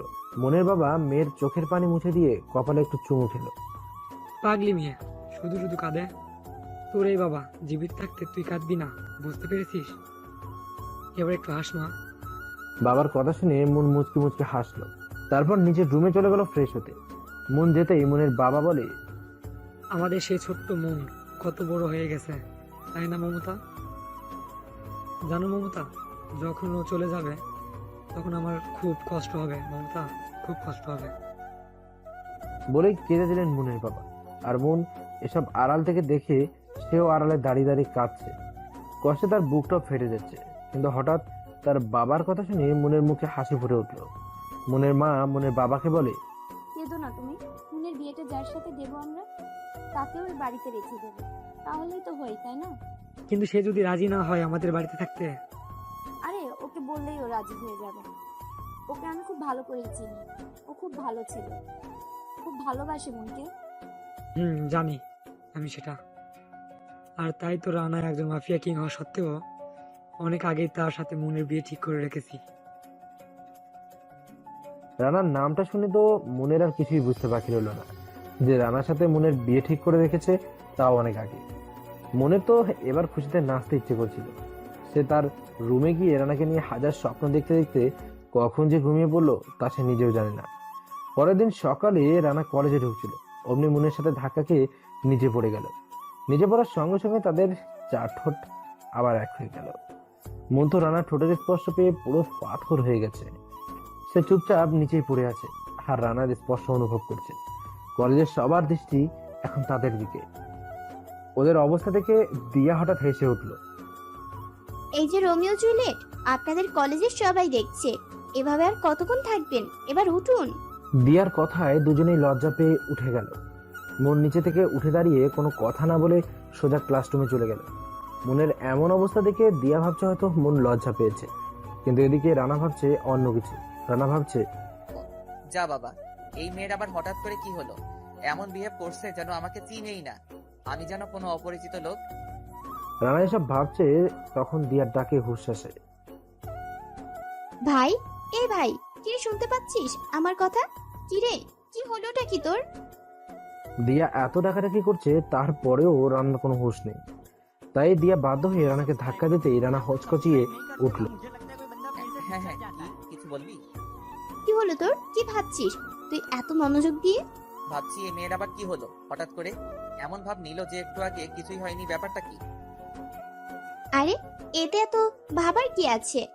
হয়তো লজ্জা পেয়েছে তাই কিছু না বলে চলে গেছে। তুই শুধু শুধু টেনশন করছিস। না না, কিছু তো একটা গড়বড় নিশ্চয়ই আছে। আমার কেমন যেন খটকা লাগছে। তুই একবার জিজ্ঞেস করে দেখ না। আচ্ছা ঠিক আছে, জিজ্ঞেস করে দেখবো। এখন চল ক্লাসে যাই। চল। এরপর তারা ক্লাসের দিকে হাঁটা শুরু করলো। এদিকে মন আড়াল থেকে ওদের সব কথাই শুনতে পায়। মন মনে মনে বলে, দাঁড়াও চান্দু, আমাকে কষ্ট দিবে তাই না? এবার এমন অবস্থা করব যে তুমি নিজেই আমাকে ভালোবাসার কথা বলবে, ছুটে আসবে আমার কাছে, সোনা বাবু। এ বলে মন মুচকি হেসে ক্লাসে চলে গেল। ক্লাসে গিয়েও মন রানার সাথে কোনো কথা বললো না। রানার খুব খারাপ লাগতে শুরু করলো। মনকে সে বারবার ফিরিয়ে দিয়েও মনের কথাগুলো, মনের পাগলামিগুলো খুব ভালোই লাগছিল রানার। কারণ ভালোবাসার মানুষটার সবকিছু ভালো লাগে। হঠাৎ ছুটির ঘন্টা বেজে গেল, যে যার বাড়ির উদ্দেশ্যে। হঠাৎ দিয়া মনকে পিছন থেকে ডাক দিল। এই মন, একটু শোন, তোর সাথে একটু কথা আছে। মন দিয়ার ডাক শুনে দাঁড়িয়ে পড়ল। দিয়া মনের কাছে আসতেই, হ্যাঁ কি বলবে বলো, আমার একটু তাড়া আছে, আমাকে যেতে হবে। কিছু বলার না থাকলে কি তোকে এমনি দাঁড়াতে বলছি? ওকে বলো কি বলবে। তুই ভাইয়ের সাথে আজ এমনটা করলি কেন? জানিস ভাই কতটা কষ্ট পেয়েছে? কেমনটা করেছি আমি তোমার ভাইয়ের সাথে? আর কি বললি কষ্ট পেয়েছে? ও কেন কষ্ট পাবে আমার কারণে? ও তো আমাকে ভালোই বাসে না, তাহলে আমি কেন শুধু শুধু ওকে বিরক্ত করব? ও যখন আমাকে ভালোই বাসে না, তখন ও ওর মতোই থাকুক আর আমি আমার মতো। এটা বলে মন সেখান থেকে চলে গেল।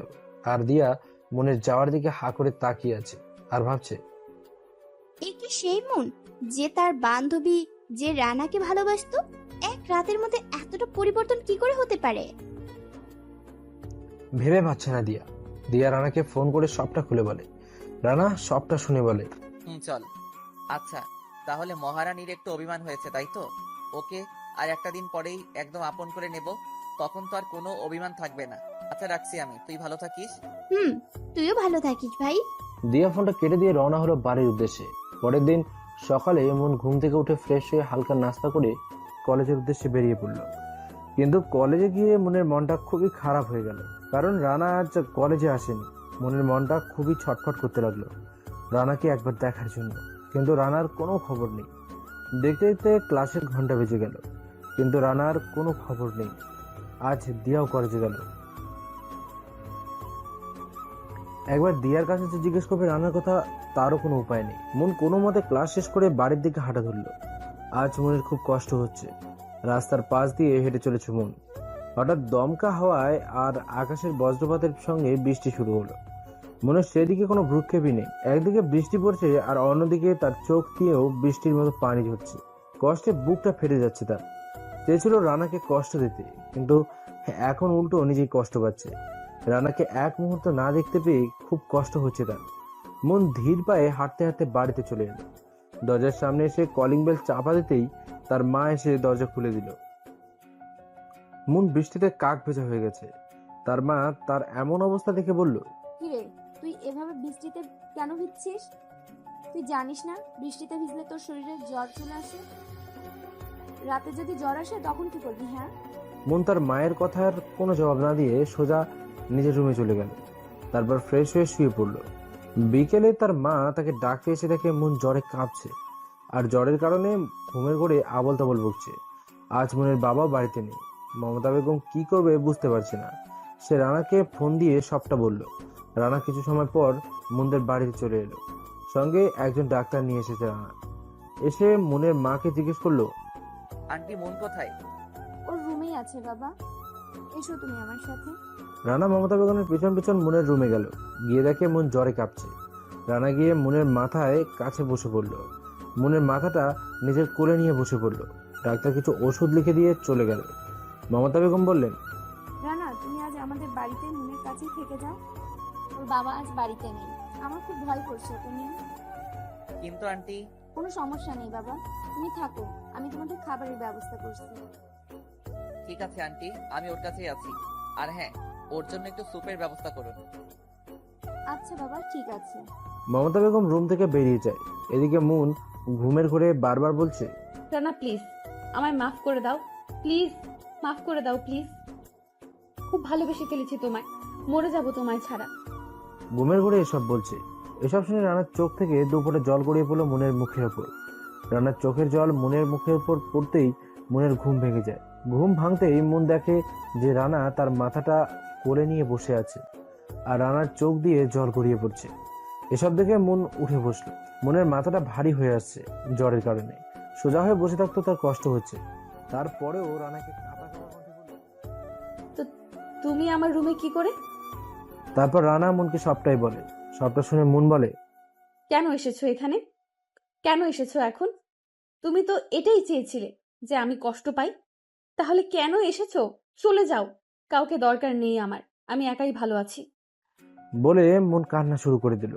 রানা মনকে বুকে টেনে নিয়ে শক্ত করে জড়িয়ে ধরে কাঁদতে কাঁদতে বলল, তুমি জানো না তোমায় আমি কতটা ভালোবাসি, কিন্তু তুমি প্রথমে আমার সাথে খারাপ আচরণ করেছিলে বলে তোমাকে একটু কষ্ট দিতে চেয়েছিলাম।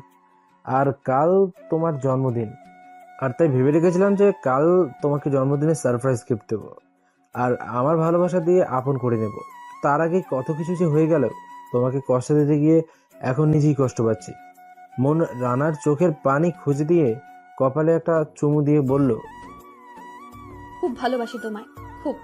আর আমি তো জানি আমার পাগলটা আমায় খুব ভালোবাসে। জানি তো আমি, আমার পাগলিটা আমায় খুব ভালোবাসে। হঠাৎ মমতা বেগম বলে উঠলো, আমি কি আসতে পারি? মমতা বেগমের কথা শুনে রানা মনকে ছেড়ে দিলেও মন রানাকে না ছেড়ে জড়িয়ে ধরেই আছে। মন কি করছো? ছাড়ো আমায়। আন্টি দেখছে, কি মনে করছে সে বলো তো? থাক, আর ছাড়তে হবে না, ধরেই রাখো। আর এই নাও, ওর জন্য চুপ নিয়ে এসেছি, খাইয়ে দাও ওকে। আচ্ছা আন্টি, আপনি রেখে যান, আমি খাইয়ে দিচ্ছি। কি হলো, ছেড়ে দিলে কেন আমায়? কাছে এসো। না, আমি স্যুপ খাবো না। এসো বলছি, না হলে কিন্তু আমি চলে যাব। না না, তুমি যেও না, আমি খাবো। রানা মনকে স্যুপটা খাইয়ে মনকে বিছানায় শুইয়ে দিয়ে যেই না উঠতে যাবে অমনি, এ কি, তুমি কোথায় যাচ্ছ? কেন, সোফায় ঘুমাতে যাচ্ছি। তুমি আমার সাথে ঘুমাবে? মানে কি বলছো তুমি এসব? তোমার মাথা ঠিক আছে তো? আমি ঠিক বলছি, আর আমার মাথাও একদম ঠিক আছে। চুপচাপ বিছানায় এসে শুয়ে পড়ো, না হলে কিন্তু আমি নিজের ক্ষতি করব। রানা আর কিছু না বলে চুপচাপ বিছানায় এসে শুয়ে পড়লো, কারণ যে যদি মেয়ে কিছু করেও ফেলতে পারে সেই ভয়ে। পরদিন সকালে মন ঘুম থেকে উঠে দেখে যে রানার বুকে মাথা রেখে সে শুয়ে আছে। মন রানার কপালে একটা চুমু দিয়ে ফ্রেশ হয়ে চলে গেল। মন ফ্রেশ হয়ে শুধু একটা তোয়ালে পেঁচিয়ে ওয়াশরুম থেকে বেরিয়ে এলো। রানা মনের দিকে এক নজরে তাকিয়ে আছে। এই যে মিস্টার, কি দেখছো এভাবে তাকিয়ে? তোমাকে দেখছি। মানে আমাকে কি এর আগে কখনো দেখোনি নাকি? দেখেছি, কিন্তু এমন রূপে কখনো দেখিনি। রানার মাথায় দুষ্টু বুদ্ধি এসে ভর করলো। সে বিছানা থেকে নেমে মনের দিকে এগোতে লাগলো। মন রানার কাছে আসা দেখে পিছাতে লাগলো। পিছাতে পিছাতে দেয়ালের সাথে পিঠ ঠেকে গেল। মনের সারা শরীর যেন ঠান্ডা হয়ে আসছে। ঠোঁট দুটো অনবরত কাঁপছে। মন তার চোখ দুটো বন্ধ করে নিল। রানা মনের অবস্থা দেখে মনে মনে হাসছিল। অনেকক্ষণ পর মন চোখ খুললে দেখতে পেল রানা নেই। দরজার সামনে তাকিয়ে দেখতে পেল রানা সেখানে দাঁড়িয়ে দাঁড়িয়ে মুচকি মুচকি হাসছিল। বাই মেরিজান, কলেজে এসো, কলেজে দেখা হবে। এটা বলে রানা চলে গেল। মন আজ খুব খুশি। সে আজ তার সত্যিকারের ভালোবাসাকে পেয়েছে। মন আজ খুব সুন্দর করে সেজেছে। মন ঠিক সময় মতো কলেজের উদ্দেশ্যে বেরিয়ে পড়ল। কলেজের ভেতরে ঢুকতেই মন তো পুরোই অবাক। আজ কলেজটা খুব সুন্দর করে সাজানো হয়েছে। হঠাৎ কে যেন পিছন থেকে মনের চোখ দুটো বেঁধে দিল। মন বুঝতে পারলো এটা রানা। রানা মনকে ধরে তাদের ক্লাসরুমে নিয়ে গেল। ক্লাসের টেবিলের সামনে দাঁড় করিয়ে মনের চোখের বাঁধন খুলে দিল। মন চোখ খুলে যেটা দেখলো তা দেখে তো পুরোই অবাক। মনের সামনে একটা বার্থডে কেক রাখা, আর কেক সুন্দর করে লেখা হ্যাপি বার্থডে মন। মনের এসব দেখে খুশিতে চোখে জল এসে গেল। রানা মনের চোখের জল মুছে দিয়ে বলল, পাগলি কাঁদছো কেন? কেক কাটো। তারপর মন কেক কেটে প্রথমে রানাকে খাইয়ে দিল। তারপর রানা মনকে খাইয়ে দিল। মন দিয়াকে কেক খাইয়ে পেছনে তাকিয়ে দেখে রানা মনের সামনে হাঁটু গেড়ে বসে আছে, একগুচ্ছ গোলাপ ফুল হাতে নিয়ে। রানা বলতে লাগে, হ্যাঁ প্রিয়সী, আমি হারিয়ে গেছি তোমার ওই এলো চুলে, তোমার ওই মিষ্টি হাসিতে। মায়ায় পড়ে গেছি তোমার ওই মায়াবী চোখের। যেদিন তোমায় প্রথম দেখেছিলাম সেদিনই তোমার প্রেমে পড়েছিলাম। খুব ভালোবাসি তোমায়, সত্যি বলছি, বড্ড বেশি ভালোবাসি তোমায়। তুমি বাসবে ভালো আমায়? ধরবে কি আমার এই দুটি হাত? থাকবে কি সারাটি জীবন আমার দুষ্ট মিষ্টি বউ হয়ে? থাকবো তোমার পাশে, ধরবো তোমার হাত, হব তোমার দুষ্টু মিষ্টি বউ। এই বলে যখনই মন গোলাপ ফুলগুলো হাতে নিয়ে রানাকে তুলতে যাবে, তখনই পেছন থেকে কেউ একজন রানার মাথায় আঘাত করলো। সঙ্গে সঙ্গেই রানার মাথা ফেটে রক্ত বেরোতে শুরু করলো। রানা পেছনে ফিরে শুধু একটা কথাই বলল, তো তুই? এটা বলে রানা সেখানেই অজ্ঞান হয়ে গেল। মনের সারা পৃথিবীটা যেন মুহূর্তেই অন্ধকার হয়ে গেল। রাহাত তার লোকদের বলল, এই নিয়ে চলো ওদের ভাইয়ের কাছে, ভাই যা করার করবে। রাহাতের কথায় রানা আর মনকে ধরে নিয়ে চলে গেল তারা। দিয়া কোনো কিছু না ভেবে শিহাবকে ফোন করলো। তারপর শিহাবকে সবকিছু খুলে বলল। 1 ঘন্টা পর রানা ধীরে ধীরে তার চোখ খুললো। সে দেখতে পেল তাকে চেয়ারের সাথে বেঁধে রাখা হয়েছে, আর তার সামনে রাজন, রাইসন, রাহাত আর রিয়া তার সামনে বসে আছে। আর রানার আরেক পাশেই মুনকে আর একটা চেয়ারের সাথে বেঁধে রাখা হয়েছে। রানা রাজন, রাইসন আর রাহাতের ব্যাপারে তো আগেই জানতো, তাই রিয়াকে জিজ্ঞেস করলো, রিয়া, তোমার সাথে আমার কিসের শত্রুতা বলবে একটু? তোমার সাথে আমার কোনো শত্রুতা নেই। আমার শত্রুতা মূলত মুনের বাবার সাথে। আর তাই তো মুনকে মেরে মুনের বাবার মনের দাগ কেটে দেব। আমার বাবার সাথে তোমার কিসের শত্রুতা রিয়া? শুনবি? শোন তাহলে। তোর বাবা আর আমার বাবা ছিলেন বিজনেস পার্টনার, কিন্তু তোর বাবা ছিলেন সৎ ব্যবসায়ী আর আমার বাবা চাইতো ড্রাগসের বিজনেস করতে, কিন্তু তোর বাবা সেটা কিছুতেই মেনে নিচ্ছিল না। তাই তোর বাবা আমার বাবাকে পুলিশের হাতে তুলে দেয়। আর চোরা কারবারির ব্যবসা করার কারণে আমার বাবার ফাঁসি হয়ে যায়, আমি এতিম হয়ে যাই। আর আমি সেই দিন সিদ্ধান্ত নিয়েছিলাম যে তোকে মেরে তোর বাবাকে নিঃসন্তান করে দেব। এবার তুই মৃত্যুর জন্য তৈরি হ। রিয়া এটা বলে মুনকে মারতে যাবে, তখনই রাজন আর রাইসন বলে ওঠে, আরে দিয়া দাঁড়াও, আগে মিস্টার ডেভিডের সাথে হিসাবটা শেষ করে নি, তারপর তুমি ওর সাথে যা করার করে নিও। রানা, তুই অনেক জ্বালিয়েছিস, অনেক, আর না, এখন যে তোকে মরতেই হবে। এই বলে যেই না রানাকে মারতে যাবে তখনই চারদিক থেকে বৃষ্টির মতো গুলি ছুটতে লাগলো রানার লোকেরা। হ্যাঁ, শিহাব রানাকে বাঁচাতে চলে এসেছে, আর সঙ্গে দিয়াও আছে। অনেকক্ষণ গোলাগুলির পর রাহাত আর রিয়া সেখানেই মারা গেল। শুধু রাজন, রাইসন এখনো বেঁচে আছে, কিন্তু তার দুই পায়ে গুলি লেগেছে, তার কারণে সে নিচে পড়ে গেছে। তার কারণে সে নিচে পড়ে কাতরাচ্ছে। রানা কাছে গিয়ে বলতে লাগলো, কিরে জানোয়ারের বাচ্চা, তুই নাকি আমাকে মারবি? এখন তোকে কে বাঁচাবে রে? হবে, আমাকে মেরে দে রানা, না হলে আমি যদি বেঁচে যাই তাহলে তুই বাঁচতে পারবি না, তোর জীবন অন্ধকার হয়ে যাবে। রাজন আর রাইসনের কথা শুনে রানার মাথায় রক্ত উঠে গেল। সে রাজন রাইসনের মাথায় একটা রড দিয়ে সজোরে বাড়ি মারল। সঙ্গে সঙ্গে রাজন রাইসন মাথা ফেটে রক্ত বের হতে লাগলো। কিছুক্ষণের মধ্যে রাজন আর রাইসন মারা গেল। রানা সবাইকে নিয়ে সেখান থেকে মুনদের বাড়িতে চলে আসলো। এক সপ্তাহ পর মুন আর রানার আজ বিয়ে হয়েছে। রানা এখন বাসর ঘরের সামনে দাঁড়িয়ে আছে, ভেতরে যেতে খুব ভয় করছে তার। দিয়া আর শিহাব এসে রানাকে ঠেলে ঘরের ভেতরে ঢুকিয়ে দিল। রানা রুমে ঢুকে তো পুরোই হা হয়ে গেল। মুন বিয়ের শাড়ি খুলে সাধারণ পোশাক পরে আছে। রানা জিজ্ঞেস করলো, কি ব্যাপার, তোমার বিয়ের শাড়ি কোথায়? এগুলো কি পরেছো? এগুলো বলছে আর বিছানার দিকে এগোচ্ছে। তখন মুন বলে ওঠে, ওই একদম বিছানায় আসার চেষ্টা করবে না। মানে কি বলছো তুমি? আজ আমাদের বাসর রাত, বিছানায় আসবো না তো কোথায় যাব? বাসর রাত তো কি হয়েছে? তুমি আমাকে অনেক কষ্ট দিয়েছো, এখন তার শাস্তি স্বরূপ 20 বার কান ধরে উদ্বাস করবে, তা না হলে আজ নিচে ঘুমাতে হবে। নয়, হ্যাঁ, তাড়াতাড়ি কান ধরে উদ্বাস করো, তাড়াতাড়ি, না হলে আজ ওই যে সোফা দেখছো ওখানে ঘুমাতে হবে। আজকের মতো মাফ করে দেয়া যায় না? 30 বার। ও বউ, একটু দয়া করো না আমার উপর। ও বউ। 40 বার। আচ্ছা, করছি তো। এই বলে রানা কান ধরে উঠবোস করতে লাগলো। 10 বার করতেই মুন এসে রানাকে জড়িয়ে ধরলো আর কপালে একটা চুমু দিয়ে বলল, হয়েছে, আর করতে হবে না। এখন আমায় একটু আদর করো তো, আমার খুব আদর আদর পাচ্ছে। আচ্ছা, তাই বুঝি। মহারাজ। রানা মনকে কোলে তুলে নিয়ে বিছানায় শুয়ে দিল। মন তো লজ্জায় কিছু বলতে পারছে না, লজ্জায় চোখ বন্ধ করে আছে, ঠোঁট দুটো কাঁপছে। রানা তার ঠোঁট মনের ঠোঁটের সাথে মিলিয়ে দিল। মন রানার স্পর্শ পেয়ে পুরো পাগল হয়ে যাচ্ছে। সেও রানাকে কিস করতে শুরু করলো। হারিয়ে গেল দুজন দুজনের ভালোবাসায়। অন্যদিকে, আমি আসছি রানা, আমি আসছি, তুই অপেক্ষায় থাক, তোর সুখের জীবনে আমি জ্বর তুলতে আসছি রানা, আমি আসছি। এই বলে লোকটা অট্ট হাসি হাসতে লাগলো। তখন আরেকজন বলে উঠলো,